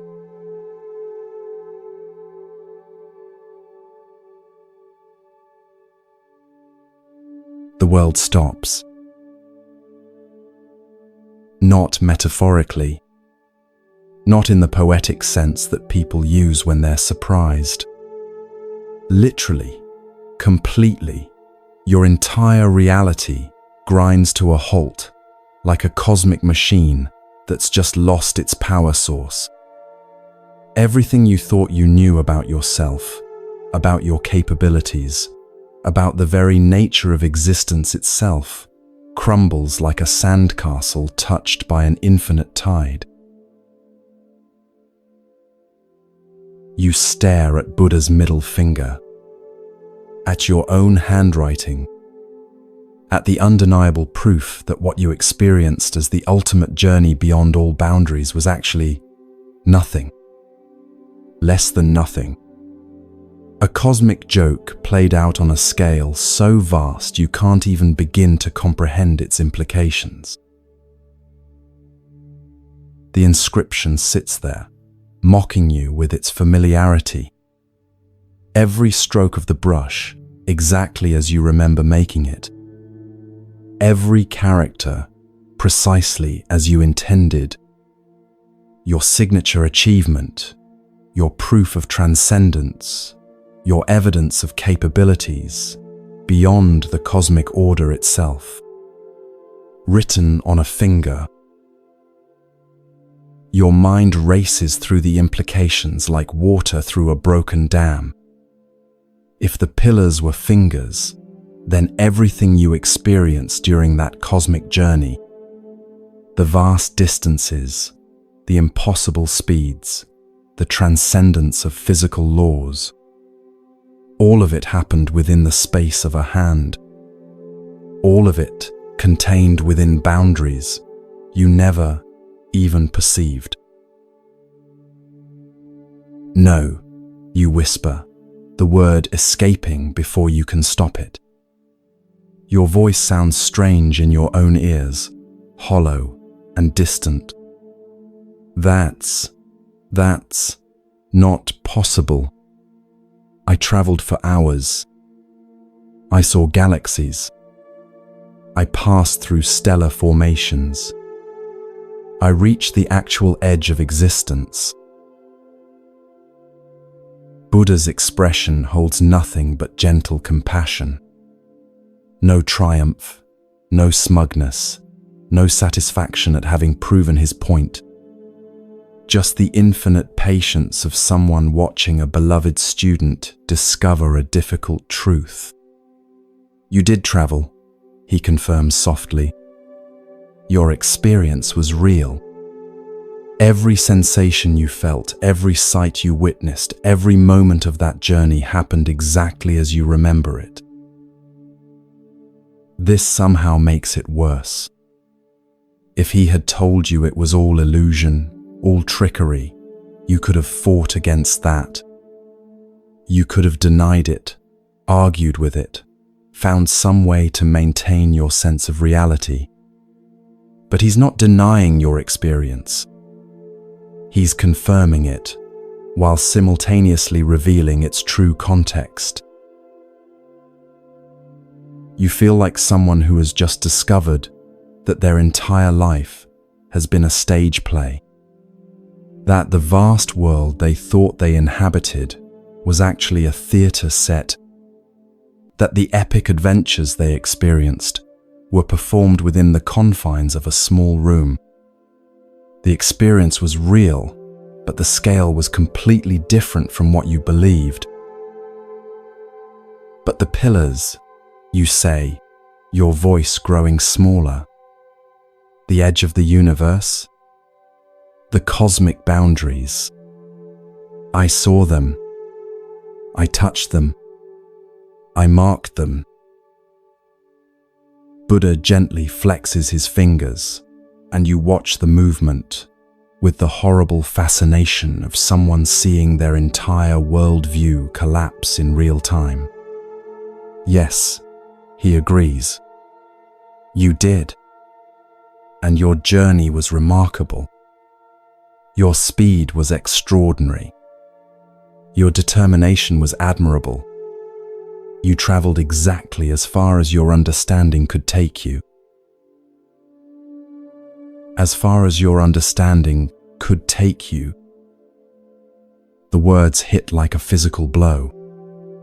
Not as far as your power could take you. Not as far as your abilities could carry you. As far as your understanding allowed. Which means, I never left your palm, you say, the realization emerging like a confession. Not even close to leaving. All that distance, all that speed, all that cosmic travel. I was never outside the space of your hand. You never left my palm, Buddha confirms, his voice carrying the gentleness of rain on summer leaves. There's no judgment in his tone, no condescension, just simple, devastating truth. The implications crash over you like ocean waves. Every assumption you've made about your capabilities, every belief you've held about your place in the cosmic order, every certainty you've built your identity around, all of it based on a fundamental misunderstanding of scale, of reality, of what power actually means. You think about every moment of pride you've felt, every achievement you've celebrated, every time you've looked down on others as lesser beings who simply couldn't understand your level of accomplishment. The taste in your mouth turns bitter as old medicine. The celestial court watches this revelation unfold, with expressions ranging from awe to sympathy. Some of the defeated warriors are sitting up now, no longer focused on their wounds but on the profound teaching taking place before them. Even the Jade Emperor has stepped out from behind his throne, drawn by the magnitude of what's being revealed. You realize that everyone in the room is witnessing your fundamental assumptions about reality being dismantled, your cosmic arrogance being exposed as cosmic ignorance, your claims of transcendence being revealed as evidence of limitation. The humiliation should be unbearable, but somehow it's not. It's something else, entirely. How, you ask, though you're not sure you want to know the answer. How is this possible? My powers are real. My abilities are genuine. I defeated heaven's entire army. I've transcended death itself. How can all of that be, this small? Buddha's smile carries depths of understanding that make your head spin. Your powers are indeed real, he assures you. Your abilities are genuine. Your achievements are substantial. But Sun Wukong, what you've discovered isn't that your capabilities are small. What you've discovered is that existence is unimaginably vast. Existence is unimaginably vast. The words echo in your mind, like stones dropped into an endless well. You've been thinking of yourself as someone who had reached the limits of what's possible, when in reality, you haven't even begun to glimpse the true scope of possibility itself. It's like spending your entire life thinking you were the strongest person in the world because you could lift more than anyone in your village, only to discover that your village was actually a sandbox. And there's an entire universe of strength beyond anything you've ever imagined. Except worse, because it's not just about strength. It's about everything. Your entire sense of reality has been revealed as a tiny corner of something infinitely larger. You look around the throne room with new eyes. The celestial warriors you defeated. The cosmic architecture you admired. The Jade Emperor himself. All of it suddenly seems different. Not smaller or less impressive, but placed in a context so vast that the categories of big and small lose their meaning. But I felt so capable, you say, your voice barely above a whisper. I felt like I could do anything, like I had transcended every limitation, like I was equal to any power in the universe. And those feelings were genuine, Buddha responds. Within the scope of your understanding, you had transcended every limitation you could perceive. You had become equal to every power you could conceive. Your error wasn't in your achievements. Your error was in believing that your perception encompassed all of reality.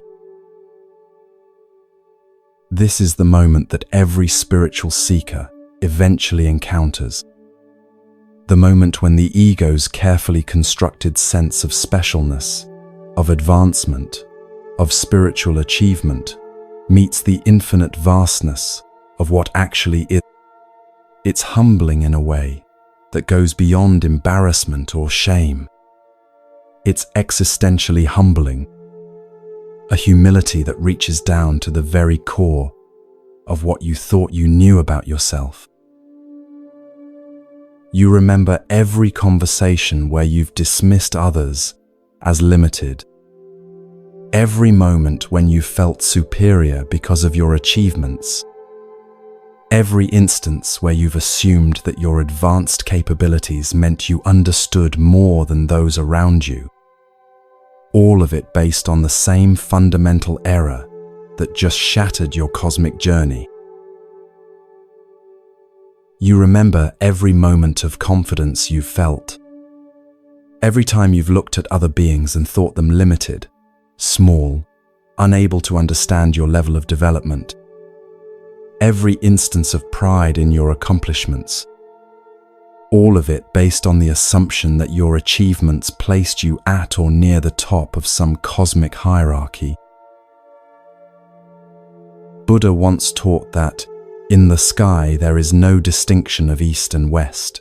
People create distinctions out of their own minds and then believe them to be true. Right now, you're discovering that every distinction you've made between yourself and others, every hierarchy you've imagined, every sense of superiority you've cultivated, was created by your own mind, and you believed it to be true. The silence in the throne room is profound, not empty, but full of potential, as if everyone present is witnessing the birth of understanding. You can feel the weight of this moment settling over the assembled court, the recognition that something fundamental has just shifted in the cosmic order. So what am I? You ask, the question emerging from somewhere deeper than conscious thought. If all my achievements, all my power, all my transcendence amounts to movement within your palm, then what am I actually? Buddha's gaze holds yours with the steadiness of starlight. You are exactly what you have always been, he says gently. A being with remarkable capabilities and genuine achievements. A consciousness capable of growth, learning, and awakening. Someone with the potential for wisdom that matches your power. Potential for wisdom. The phrase hangs in the air like a lifeline. Not wisdom itself, but the potential for it. Which means you're not there yet. Which means everything you thought you understood was just the beginning. You feel something fundamental shifting inside you. Not breaking, but reorganizing. Like a kaleidoscope being turned to reveal a completely new pattern made from the same pieces. Your abilities are still there. Your achievements still real. But their meaning has transformed entirely. I don't understand, you admit, and the admission feels like the first honest thing you've said in eons. I thought I had figured it out. I thought I had transcended the limitations that bind other beings. I thought I had earned my place among the greatest powers in existence. How can all of that be wrong and yet somehow not make me nothing? Because achievement and understanding are not the same thing. Buddha explains. You have achieved remarkable things. But achievement without understanding is like building a magnificent palace on sand. It looks impressive, it feels solid, it seems permanent, until the tide comes in. The tide, you realize that's what this moment is. The tide of reality coming in to meet your carefully constructed palace of self-importance. And just like a real tide, it's not malicious or punishing. It's simply natural, inevitable. The way things actually are behind all your assumptions about how they should be. You feel something breaking inside you. Not breaking like destruction, but breaking like an eggshell when new life is ready to emerge. Every certainty you've held about yourself, every definition of success you've accepted, every measure of worth you've applied, all of it cracking open to reveal something you can't yet see clearly. The court continues to watch, in respectful silence. You realize that your transformation is not just personal, it's affecting everyone present. The defeated warriors no longer look defeated. They look thoughtful, contemplative, as if your experience has reminded them of their own journeys toward understanding. I've been so proud, you whisper, the words carrying a weight that seems to compress your entire being. So convinced of my own importance, so certain that my abilities made me special, made me better, made me worthy of recognition and respect. And what's wrong with wanting recognition? Buddha asks gently. What's wrong with taking pride in genuine achievement? What's wrong with knowing your own worth? The question surprises you. You expected condemnation for your pride, criticism for your arrogance. Instead, Buddha seems to be suggesting that the problem isn't the wanting itself. So what is the problem? You sit with the question, feeling into your own experience, examining the difference between the pride you felt and the recognition you sought, tracing the path from legitimate accomplishment to toxic entitlement, following the thread from healthy confidence to cosmic arrogance. I think, you say slowly, working through the realization as you speak, I think I confused my worth with my superiority. I thought being valuable meant being better than others. I thought recognition meant acknowledgement of my specialness rather than appreciation of my contributions. I thought achievement was supposed to set me apart rather than connect me to the whole.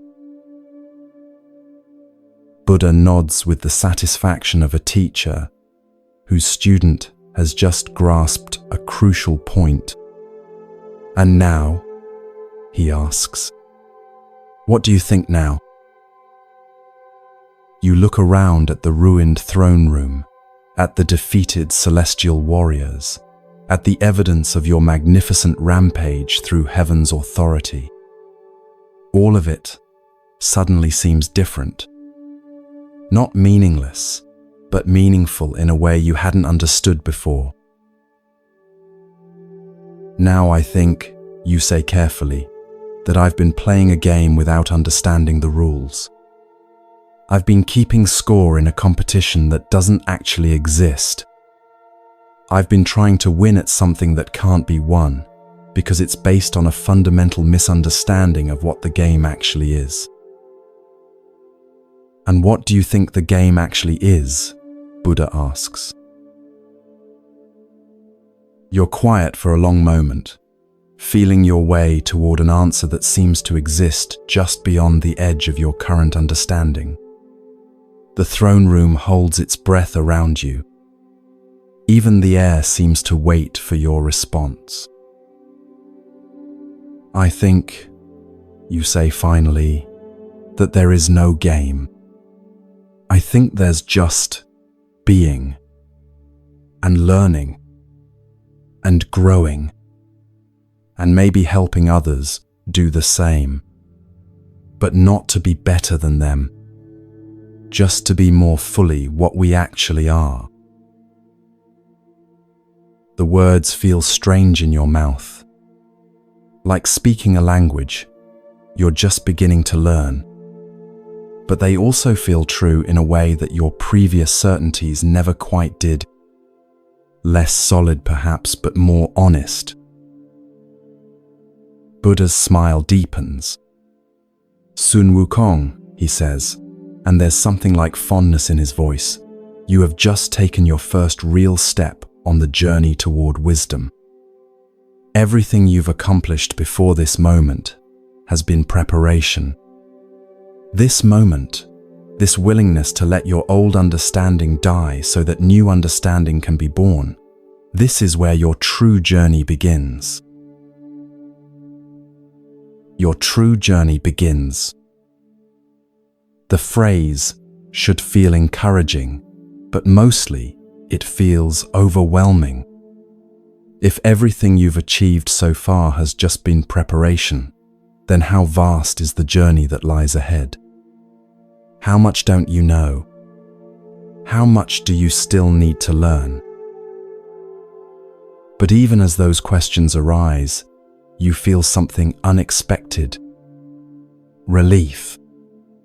For the first time in longer than you can remember, you don't have to pretend to have all the answers. You don't have to maintain the exhausting fiction of being superior to everyone around you.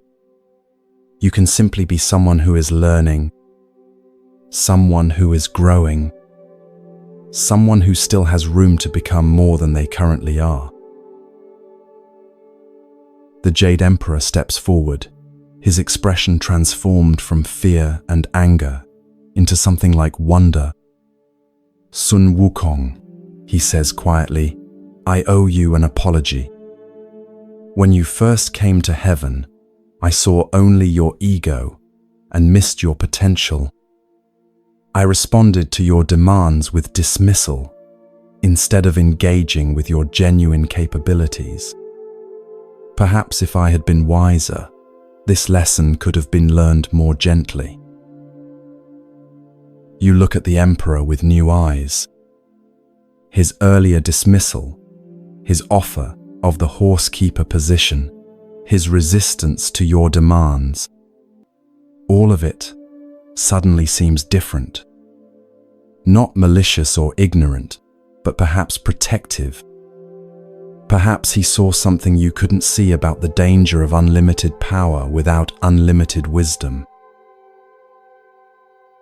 Your Majesty, you reply, and the respect in your voice is genuine now rather than strategic. You gave me exactly what I needed, even if it wasn't what I wanted. Sometimes the greatest gifts look like obstacles until wisdom reveals their true nature. What happens now? You ask. The question comes out quieter than you intended, almost vulnerable. It's been so long since you've asked a question from a place of genuine not knowing rather than testing or challenging. Buddha's response surprises you once again. What do you think should happen now? He asks in return. You've just discovered that your understanding of reality was far smaller than reality itself. You've learned that your achievements, while real, were based on incomplete perception. You've experienced the humility of recognizing how much you don't know. What seems appropriate as a next step? You consider the question seriously, not trying to give the right answer or impress anyone with your insight. Just honestly exploring what feels true in this moment of newfound uncertainty. I think, you say slowly, that I need to learn how to be still. I've been moving so fast, achieving so much, proving so many things. But I don't think I've ever really stopped to understand what any of it meant. Maybe I need to learn how to be quiet long enough to actually listen to something other than my own voice telling me how special I am. Buddha nods with something that looks like deep satisfaction. Stillness, he agrees. The most difficult achievement for beings like yourself. Beings with great power and restless minds. But perhaps the most necessary. You feel the truth of that observation settling into your bones. Stillness. When was the last time you were truly still? Not just physically motionless, but mentally quiet, emotionally calm, spiritually at rest. You can't remember. Maybe you've never been still in that way. Maybe that's what you've been running from all along. Will you teach me? You ask, and the humility in your own voice surprises you. Will you show me how to be still? Buddha's eyes twinkle with something that might be amusement. Sun Wukong, he says gently, you are about to teach yourself. I'm simply going to provide you with the perfect classroom. And with that, everything changes once again.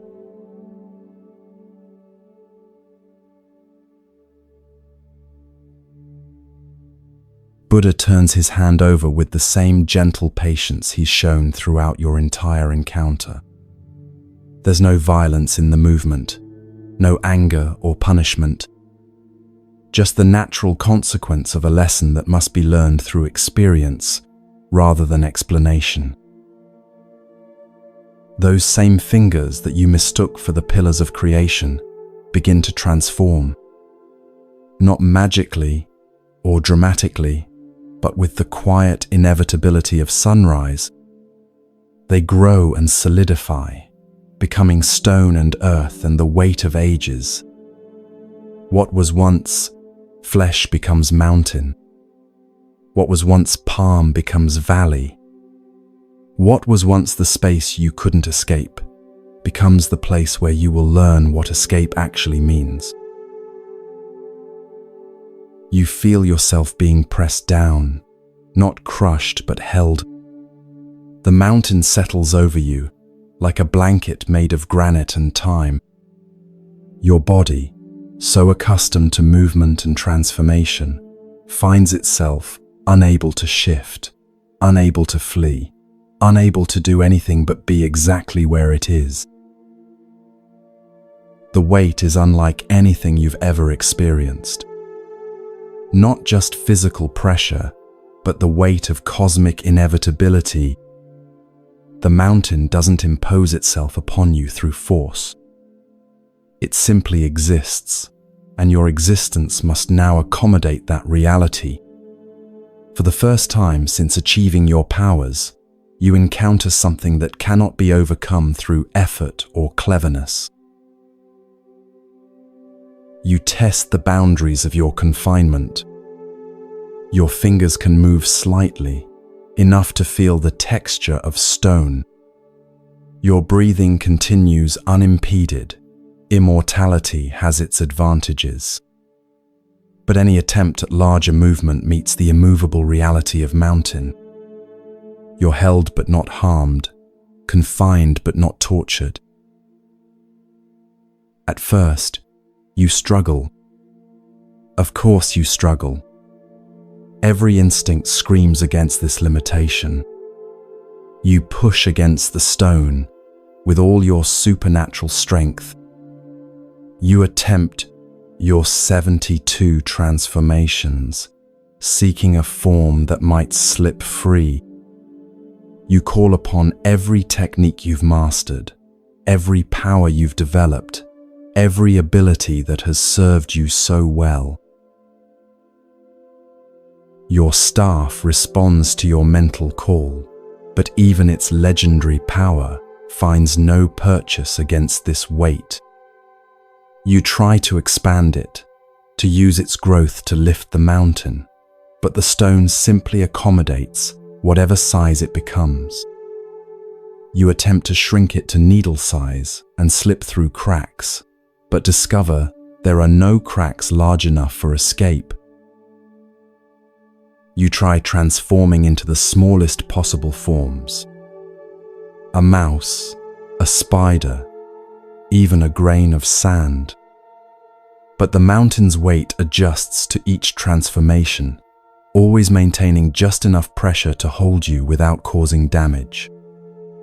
It's as if the stone itself understands your capabilities and responds accordingly. Nothing works. Not because your powers have abandoned you, but because this isn't the kind of problem that power can solve. The mountain doesn't oppose your strength. It simply absorbs it. Like trying to punch water or argue with gravity, your force meets something that doesn't fight back because it doesn't need to. Hours pass, maybe days. Time becomes strange when you can't move to mark its passage. You rage against your confinement with the fury of someone who has never been truly helpless. You bargain with the mountain, with Buddha, with the universe itself. You promise to be better, to be wiser, to use your powers more responsibly, if only you can be freed.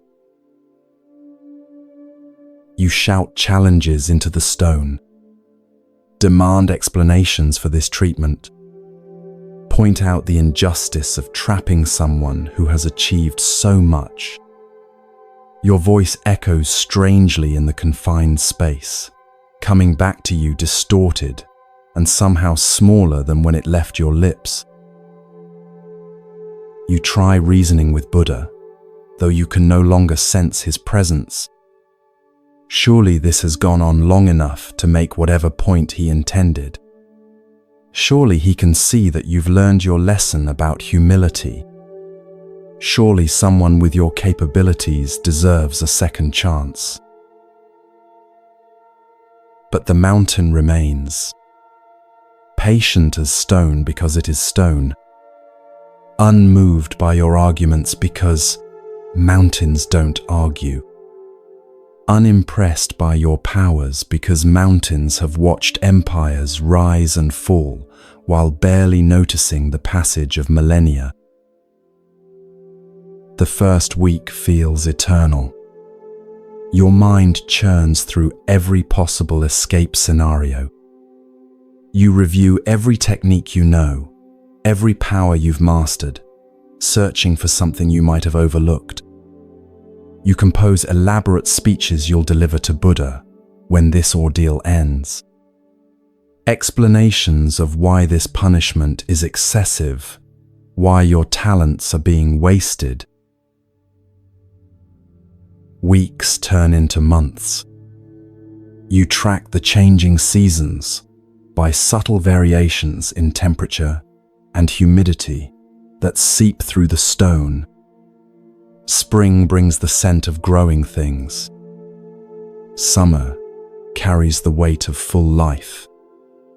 Autumn whispers of completion and release. Winter offers the profound silence of dormancy. You begin to notice that each season affects the mountain differently.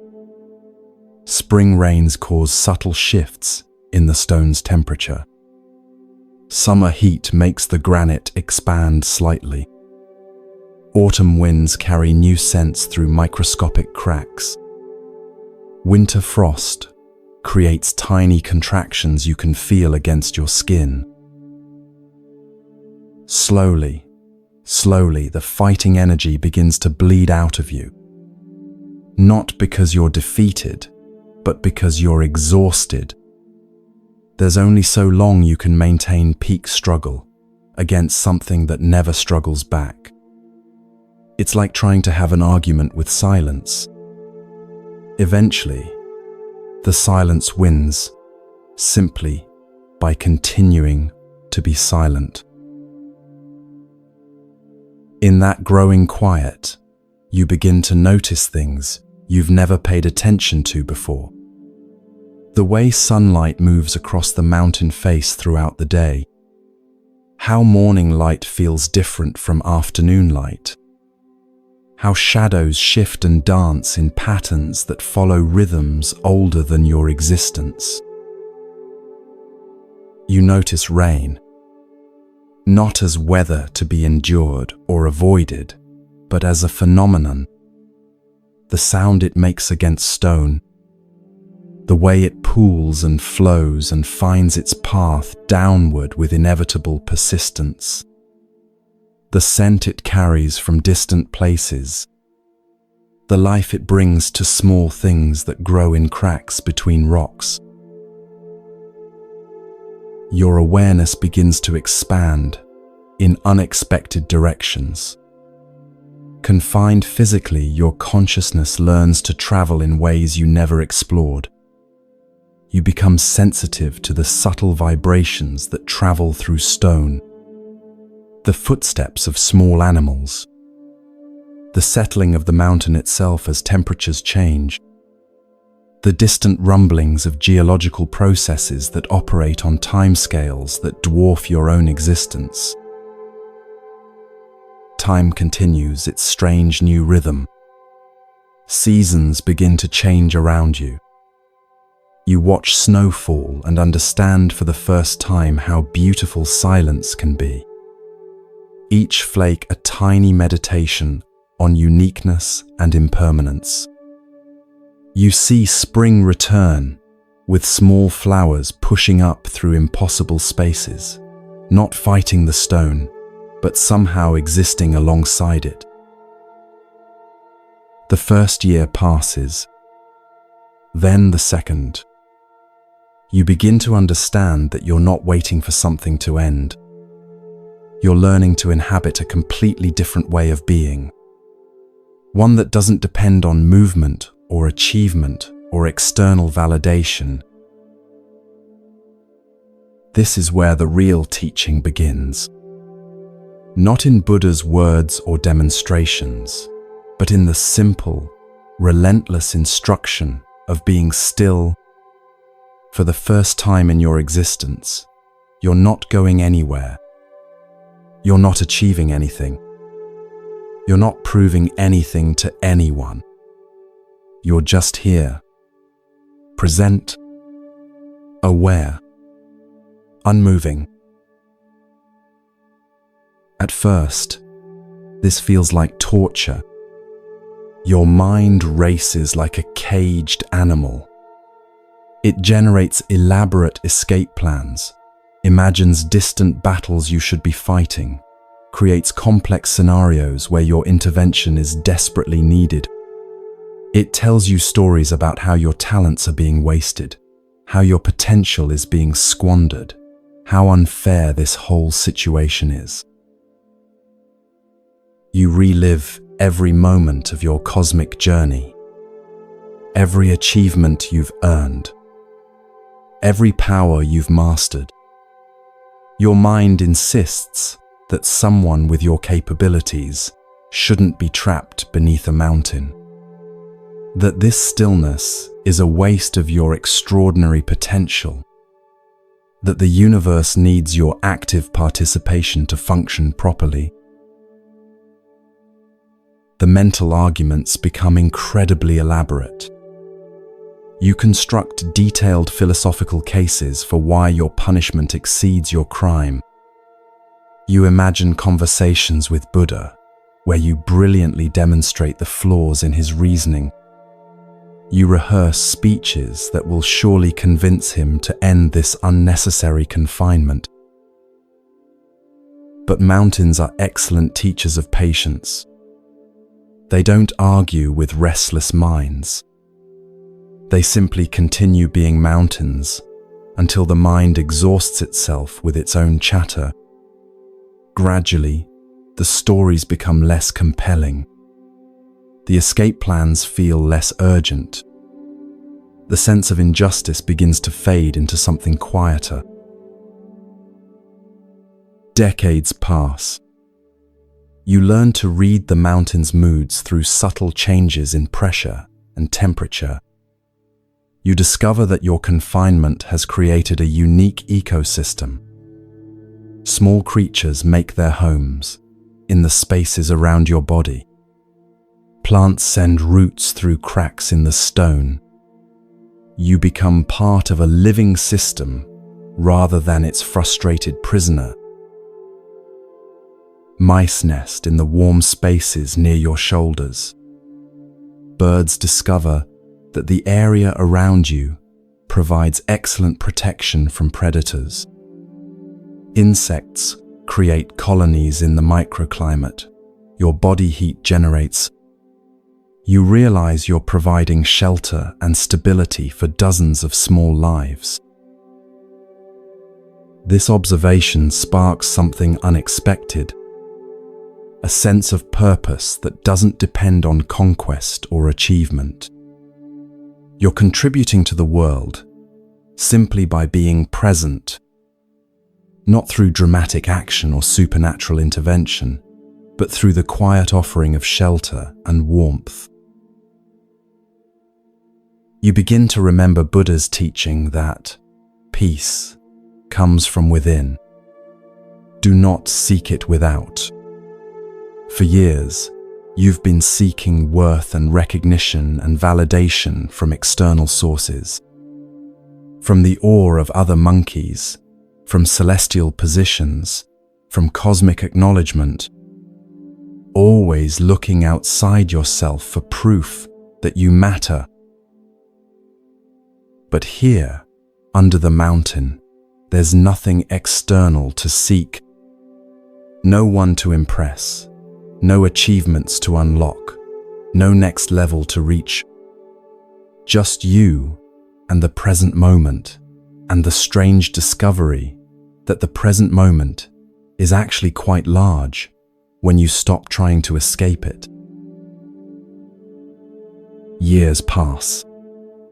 You know this because you've learnt to read the mountain's subtle signs, the way certain rocks weather, how particular lichens grow and spread, the patterns of animal migration that bring different creatures to shelter near your resting place. You've become intimate with cycles you never noticed when you were moving too fast to see them. Small animals make their homes in the crevices around you. Birds nest in the sheltered spaces. Plants send roots deep into soil that's formed from countless seasons of fallen leaves. You realize you've become part of an ecosystem, not its king or its master, but simply one element among many. A presence that provides shelter and stability for other forms of life. This realization brings something unexpected, a kind of satisfaction different from any you've ever known. Not the triumph of achievement or the pleasure of recognition, but the quiet contentment of being useful without needing to be special, of contributing without needing credit, of existing in harmony rather than dominance. You begin to understand that your previous restlessness wasn't about needing more challenges. It was about needing to feel connected to something larger than yourself. All your seeking for recognition and status was really seeking for belonging, for evidence that your existence mattered in the grand scheme of things. Here, providing shelter for small creatures, you discover that belonging doesn't require dominance. That contribution doesn't require conquest. That significance doesn't require superiority. You matter not because you're better than other beings, but because you're part of the same web of existence. more time flows past. Decades now. You've stopped counting, because counting implies waiting for something to end. And gradually you've stopped waiting. This moment, this eternal, ever-changing, always present moment has become enough. You begin to understand what Buddha meant about stillness. It's not the absence of movement. It's the presence of being. You're more aware now than you've ever been while racing across galaxies. More conscious than when you were demonstrating your powers. More truly alive than when you were conquering heaven itself. In this enforced quiet, you discover capacities you never knew you possessed. The ability to find fascination in the smallest details. The skill of watching thoughts arise and pass away without needing to act on them. The art of being present without agenda. These turn out to be powers far more subtle and far more useful than anything you learned through martial training. You develop what you might call patience vision, the ability to perceive changes that occur over vast timescales. You watch individual stones slowly weather and crumble. You observe the gradual succession of plant communities. You witness the slow dance of erosion and renewal that shapes the mountain's face. A century passes. Then another. You've learned to feel the mountain's moods, how it responds to changes in weather, to the cycles of seasons, to the slow movements of geological time. You've become sensitive to things you never noticed before. The way energy flows through the earth, how all living things are connected in an intricate web of mutual dependence. You realize that your previous understanding of power was fundamentally incomplete. You thought power meant the ability to impose your will on the world, to overcome obstacles through force, to make things happen according to your desires. But now you're beginning to sense a different kind of power, the power of alignment, of moving with natural forces rather than against them, of contributing to the cosmic flow rather than trying to redirect it. You observe how water shapes stone not through violence, but through persistent, gentle contact. How plants break apart solid rock, not by fighting it, but by growing steadily in the tiniest cracks. How the mountain itself changes and adapts while maintaining its essential nature. 3 centuries into your mountain education, something remarkable happens. You realize you're not suffering anymore. The desperate need to be elsewhere has faded. The angry resistance to your circumstances has dissolved. The constant mental chatter about injustice and wasted potential has quieted to occasional whispers. In its place, you've discovered something you never expected. Contentment. Not the temporary satisfaction of achieving a goal, but the deeper peace of being at home in whatever moment you're experiencing. You're still the same being with the same capabilities. But those capabilities are no longer the source of your identity or worth. You begin to understand humility, not as diminishment, but as right-sizing. Not making yourself smaller than you are, but seeing yourself accurately within the vast context of existence. Your powers are real and substantial. Your achievements are genuine. But they're part of a much larger tapestry, threads in an infinite weaving rather than the entire pattern. The 4th century brings deeper insights. You realize that every being you encountered during your journey toward recognition was also struggling with their own sense of worth and place. The celestial guards who dismissed you weren't being cruel. They were following protocols designed to maintain order in a complex system. The Jade Emperor who offered you the position of horsekeeper wasn't insulting you. He was testing whether you sought to serve or to be served. Even your fellow monkeys back on Flower Fruit Mountain. You remember how their simple contentment once seemed inadequate to you, how their acceptance of limitation felt like lack of ambition.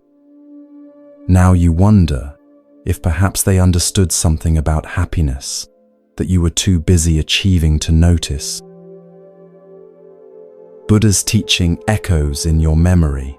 Happiness does not depend on what you have or who you are. It solely relies on what you think. For centuries, you thought your happiness depended on external recognition of your worth, on achieving positions that matched your capabilities, on proving your specialness to others. But here, with nothing to achieve and no one to impress, you've found a different kind of happiness. One that doesn't depend on anything outside yourself. You begin to understand that the suffering you experienced came not from your circumstances, but from your resistance to them. The mountain didn't torture you. Your refusal to accept the mountain's reality created your pain. The moment you stopped fighting what was and started learning from it, suffering transformed into teaching. As the 5th century approaches, you feel a shift, beginning not in your circumstances, but in your understanding. The mountain that once felt like a prison now feels like a teacher. The stillness that once tormented you now feels like a gift. The time that once seemed wasted now reveals itself as the most productive period of your existence. You've learned things that no amount of cosmic travel could have taught you. How to be present without needing to be anywhere else. How to find meaning without needing to be special. How to experience worth without needing to prove superiority. How to love your own existence without needing others to validate it. The mountain continues its patient instruction. Seasons cycle through their eternal dance. Life flourishes and fades and flourishes again in the spaces around you. You've become part of this rhythm, not its center, but a participant in something far more beautiful than anything you could have orchestrated alone. And slowly, gently, you begin to sense that your time of learning stillness is approaching its natural completion. Not because you've served a sentence, but because you've absorbed the teaching. Not because you've been punished enough, but because you've been transformed enough. The mountain has done its work.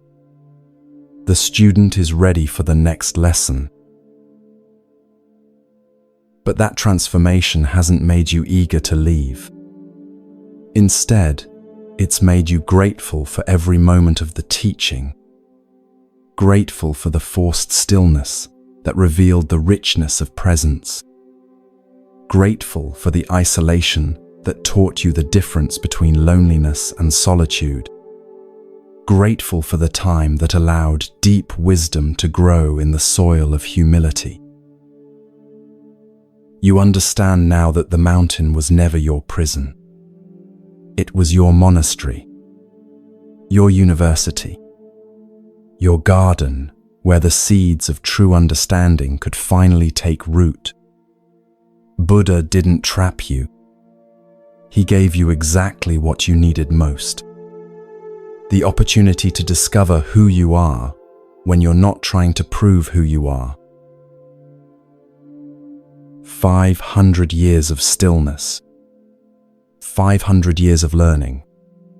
500 years of growing in ways that have nothing to do with power and everything to do with wisdom. You are no longer the same being who declared war on heaven. Not because you've been diminished, but because you've been refined, purified of the illusions that once drove your restless seeking. The morning comes when you feel the mountain beginning to stir, not with movement, but with the subtle shift that precedes change. Your time of stillness is complete. Your education in presence has reached its natural conclusion. The teacher is preparing to release the student. But release into what? That question no longer carries the desperate urgency it once would have. Whatever comes next will come.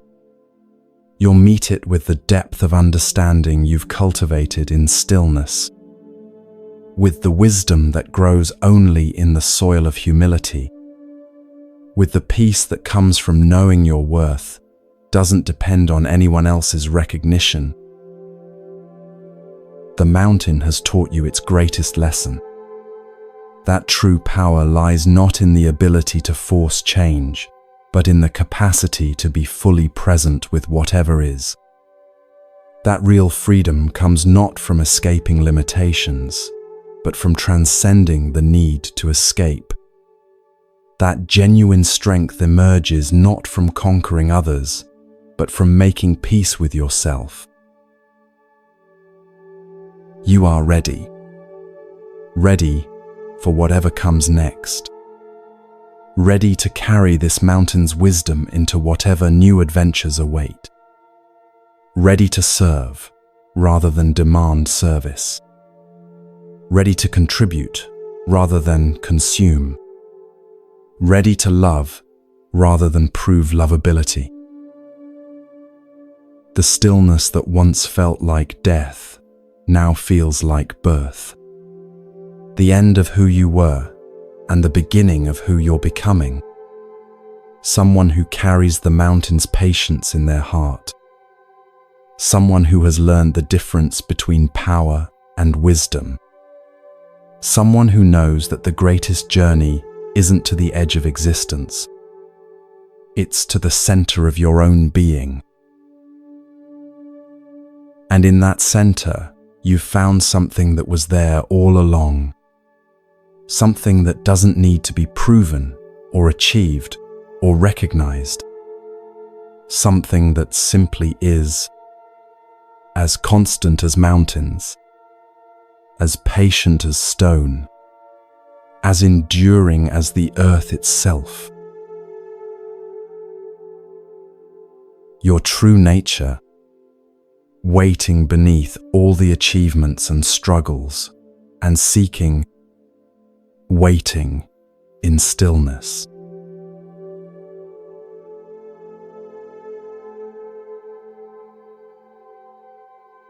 The mountain begins to lighten, not suddenly, not dramatically, but with the same gentle inevitability that marked your long education in stillness. You feel the stone softening around you, releasing its hold not because it's tired of containing you, but because its work is complete.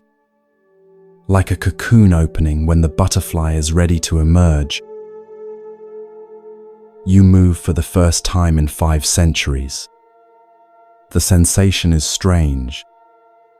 Your body responds exactly as it always has. Your supernatural strength intact, your abilities undiminished. But something fundamental has changed in the way you inhabit your own power. It no longer feels like something you possess. It feels like something you're responsible for. Standing free of the mountain's embrace, you take your first look at the world through eyes that have learned to see differently. The landscape hasn't changed, but your perception of it has been utterly transformed. Where once you saw territory to be conquered, you now see interconnected life, requiring careful tending. Where once you saw obstacles to overcome, you now see natural flows to align with. Your staff materializes in your hand as it always has. 17,500 pounds responding to your will. But now you understand something about this weapon that escaped you before. Its power isn't in its ability to destroy or dominate. Its power lies in its capacity to support and protect, to hold up what needs holding, to create space for growth rather than impose control. A memory surfaces from early in your mountain imprisonment. Buddha's quiet words, "The true mark of power is not the ability to force others to respect you, but the ability to be of genuine service." At the time, you couldn't understand what he meant. Service felt like diminishment, like accepting a lesser role. Now, you realize he was pointing towards something infinitely greater than what you had been seeking. You test your abilities one by one, not to prove their existence, but to understand their transformed purpose. Your 72 transformations flow through you like water finding its natural course. But each form now carries new meaning. The ability to become a bird isn't about escaping earthbound limitations. It's about seeing from different perspectives. The power to become a fish isn't about conquering aquatic realms. It's about understanding different ways of being. Your speed, once a source of pride in your ability to outrun any pursuit, now reveals itself as a tool for arriving exactly where you're needed. Your strength, once proof of your superiority over cosmic forces, becomes a means of lifting others when they've fallen. Your immortality, once a shield against the ultimate limitation, transforms into the capacity for endless service without the fear of personal loss. This is what Buddha meant by true power. Not the absence of limitation, but the transcendence of the need to be unlimited. Not the ability to impose your will on reality, but the wisdom to align your will with the deeper patterns that govern existence. Not the capacity to stand above others, but the strength to lift others up. You remember your first glimpse of this understanding during those final months under the mountain, watching small creatures make their homes in your vicinity, seeing how your presence provided shelter and stability for other forms of life, feeling useful without needing to be special. That contentment, you now realize, was your first taste of authentic power. The journey back toward inhabited realms feels different from any travel you've ever undertaken. Each step is deliberate, mindful, connected to the earth beneath your feet. You're no longer racing toward a destination. You're moving with purpose that doesn't depend on arrival. Present in each moment of the journey, rather than fixated on its end. Along the way, you encounter other beings. A lost traveler struggling with a broken cart. Your first instinct isn't to demonstrate your superior abilities or seek recognition for your help. You simply repair what's broken and continue on your way. The gratitude in the traveler's eyes carries more satisfaction than all the cosmic battles you once won. The repair work feels different now. Where once you might have used overwhelming force to solve the problem, now you work gently, precisely. Your supernatural strength allows you to be incredibly delicate. You fix not just the immediate damage, but strengthen the underlying structure, creating solutions that will endure long after you've moved on. A village plagued by bandits crosses your path. The old you would have swept in like a force of nature, demolished the threat with overwhelming power, and expected worship for your intervention. The new you observes more carefully, studies the situation, addresses not just the symptoms, but the underlying causes that allowed banditry to flourish.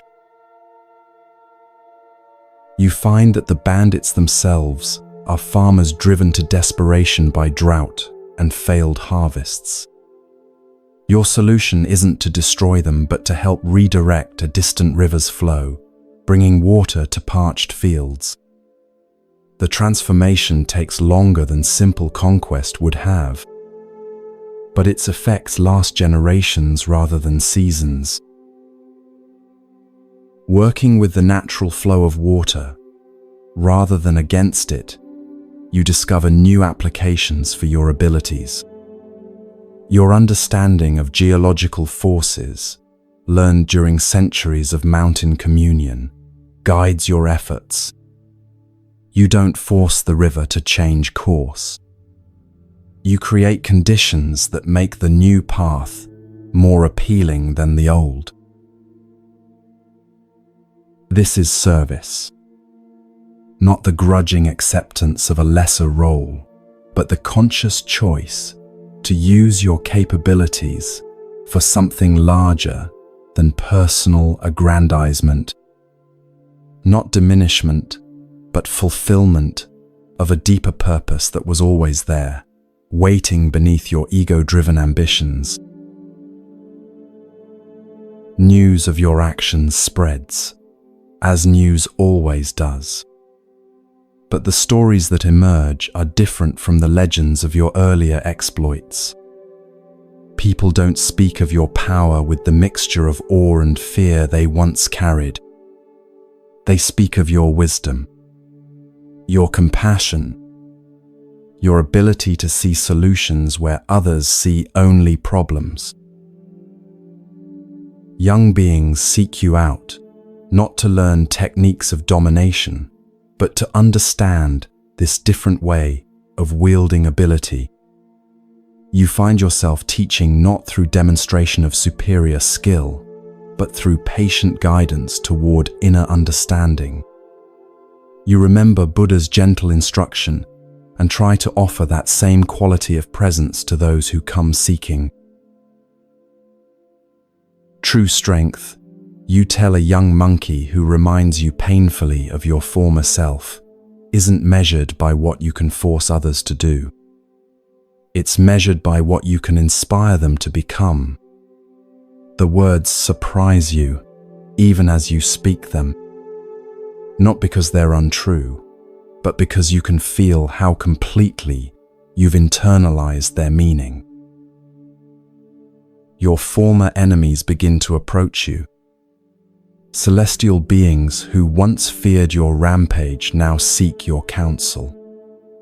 They've heard of your transformation and want to understand how power can be wielded without corruption, how strength can increase without ego following in proportion, how achievement can satisfy without creating endless hunger for more. These conversations reveal how rare your transformation actually is. Most beings who achieve great power struggle with the same temptations you once faced. The isolation that comes with capability, the hunger for recognition that grows with achievement, the gradual slide from confidence into arrogance.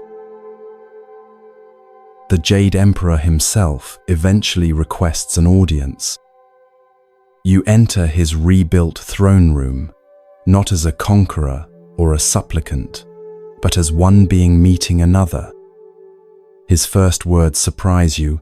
"I owe you an apology, Sun Wukong.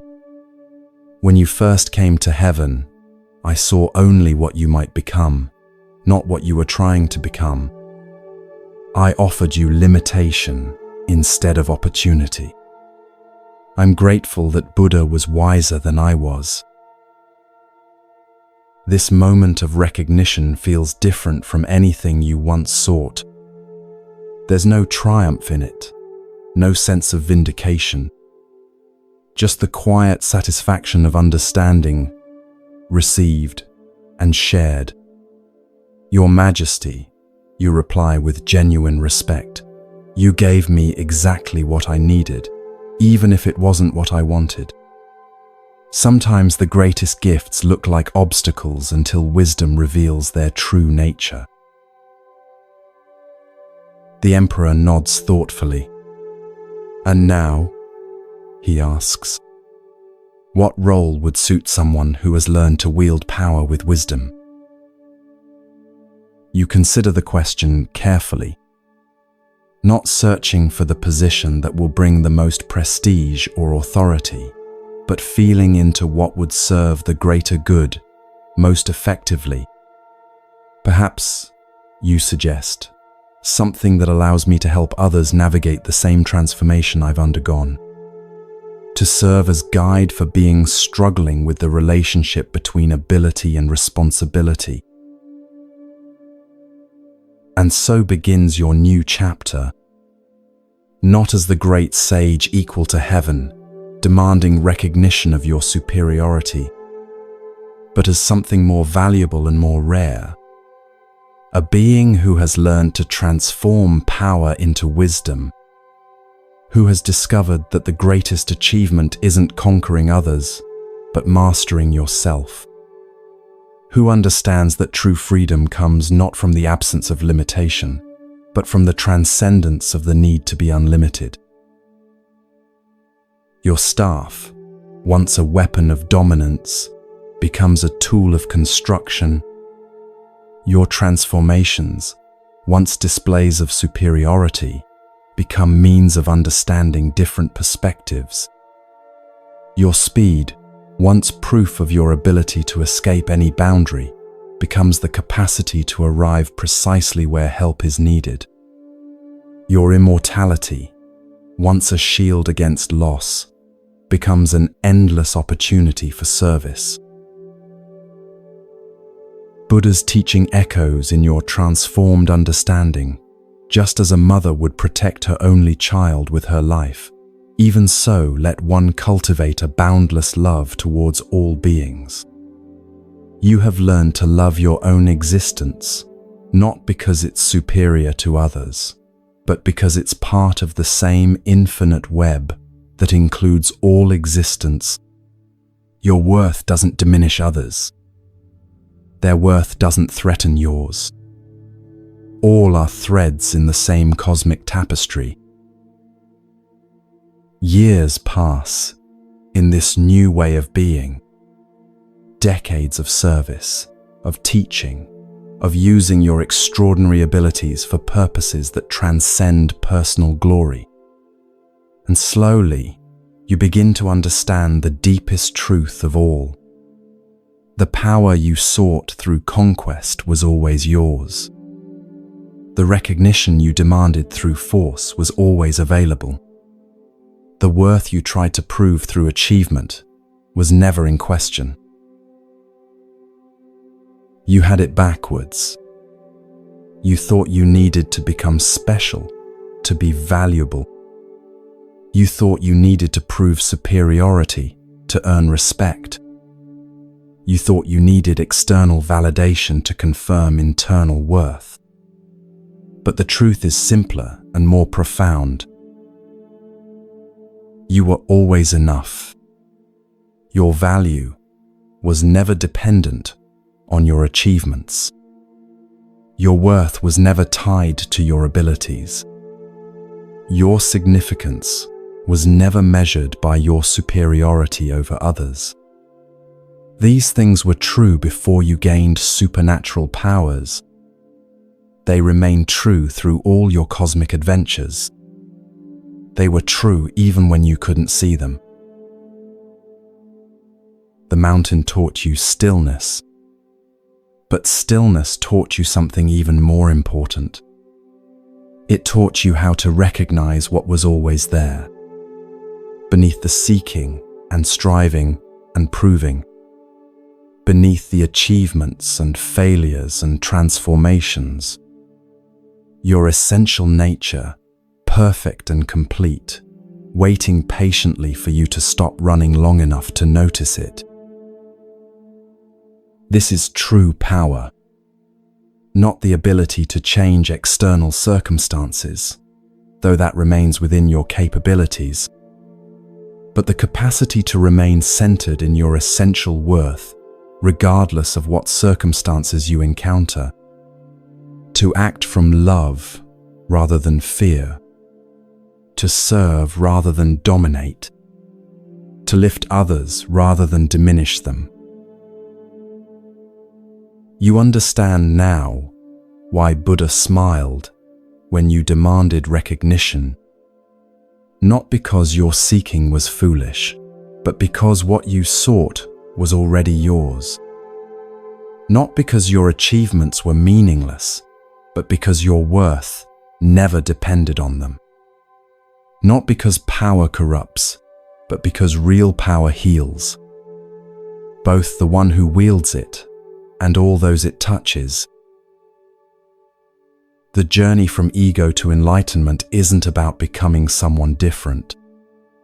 It's about remembering who you always were, beneath the need to prove and achieve and conquer, beneath the hunger for recognition and validation, beneath all the ways you try to earn your place in existence. You belong here. You always belonged here. Not because you're special, but because specialness was never the point. You belong because you are, because existence includes you, because the universe is not complete without your unique participation. This is the path of true power, walking it with humility, wisdom, and love, using your abilities in service of something larger than yourself, finding your worth not in what you can do, but in who you are. And who you are is enough. It always was. The greatest victory isn't conquering heaven. It's finding peace with earth. The ultimate achievement isn't proving your superiority. It's discovering your connection. The deepest power isn't in the ability to escape Buddha's palm. It's in the recognition that you were never trapped there in the first place. You were always free. You just needed to learn what freedom actually means.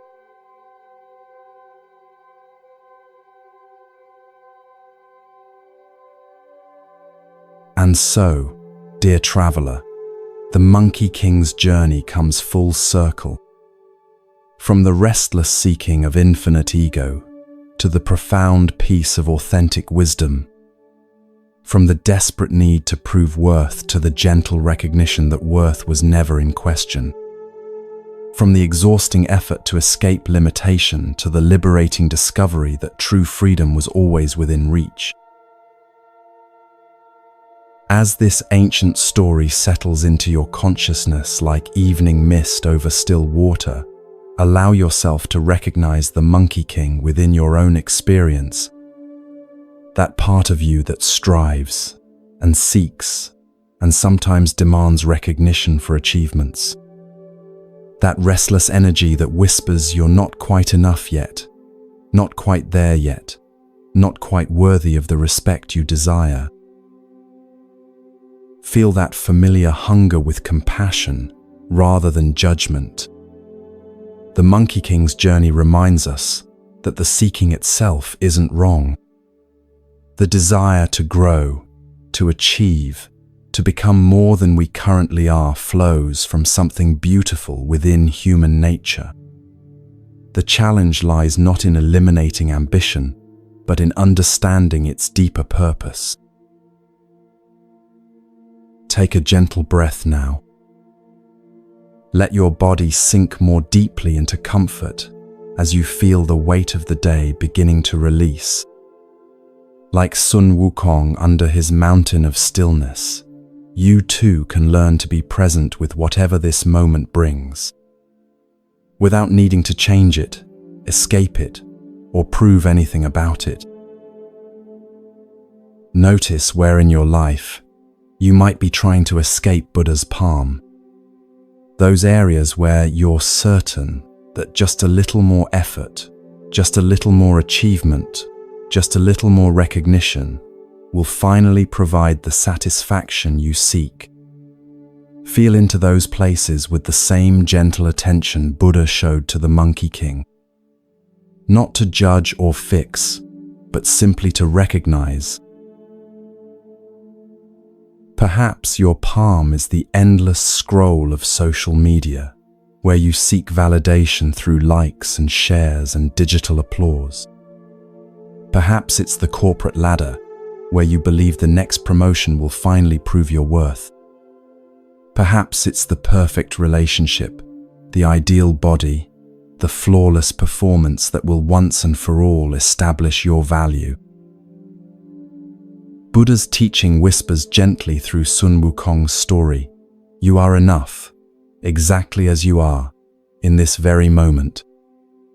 Not because you've achieved enough, but because achievement was never the source of your worth. Not because you've proven enough, but because your value doesn't require proof. Not because you've earned enough, but because love and belonging are your birthright, not your reward. Let your breathing deepen as this truth settles into the quiet spaces within you. Feel your shoulders releasing tension you didn't know you were carrying. Allow your jaw to soften, your brow to smooth, your entire being to rest in the recognition that you can stop trying so hard. The mountain of stillness that transformed the Monkey King awaits you too. Not as punishment or limitation, but as invitation. The invitation to be fully present with your life as it actually is, rather than as you think it should be. To find the extraordinary within the ordinary. To discover the sacred within the simple. This moment, right here, right now, as you listen to these words, is your mountain. Your opportunity to practice the stillness that reveals what was always there. Beneath the seeking and striving and endless effort to become someone worthy of love, you are already complete, already whole, already enough. Feel your body settling deeper into rest.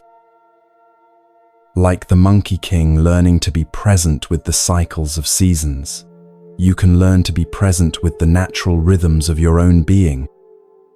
The inhale and exhale of breath, the gentle slowing of heartbeat as sleep approaches, the soft dissolution of the day's concerns into the embrace of night's peace. Buddha's final teaching echoes through the story and into your dreams. Peace comes from within. Do not seek it without.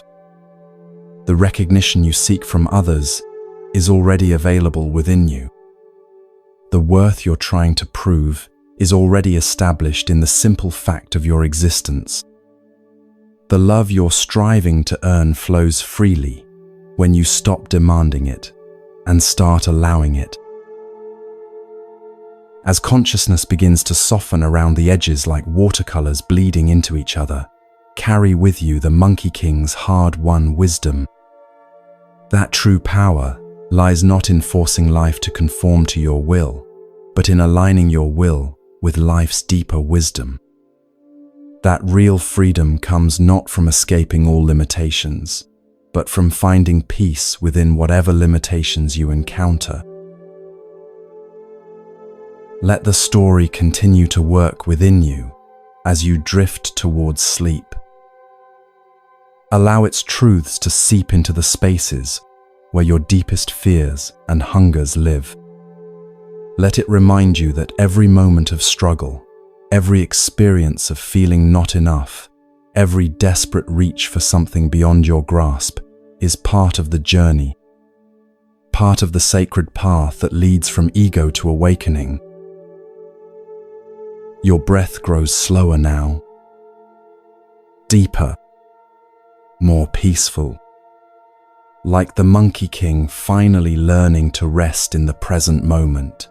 You too can rest, can trust, can allow yourself to be held by something larger than your individual efforts. The ancient story lives within you now.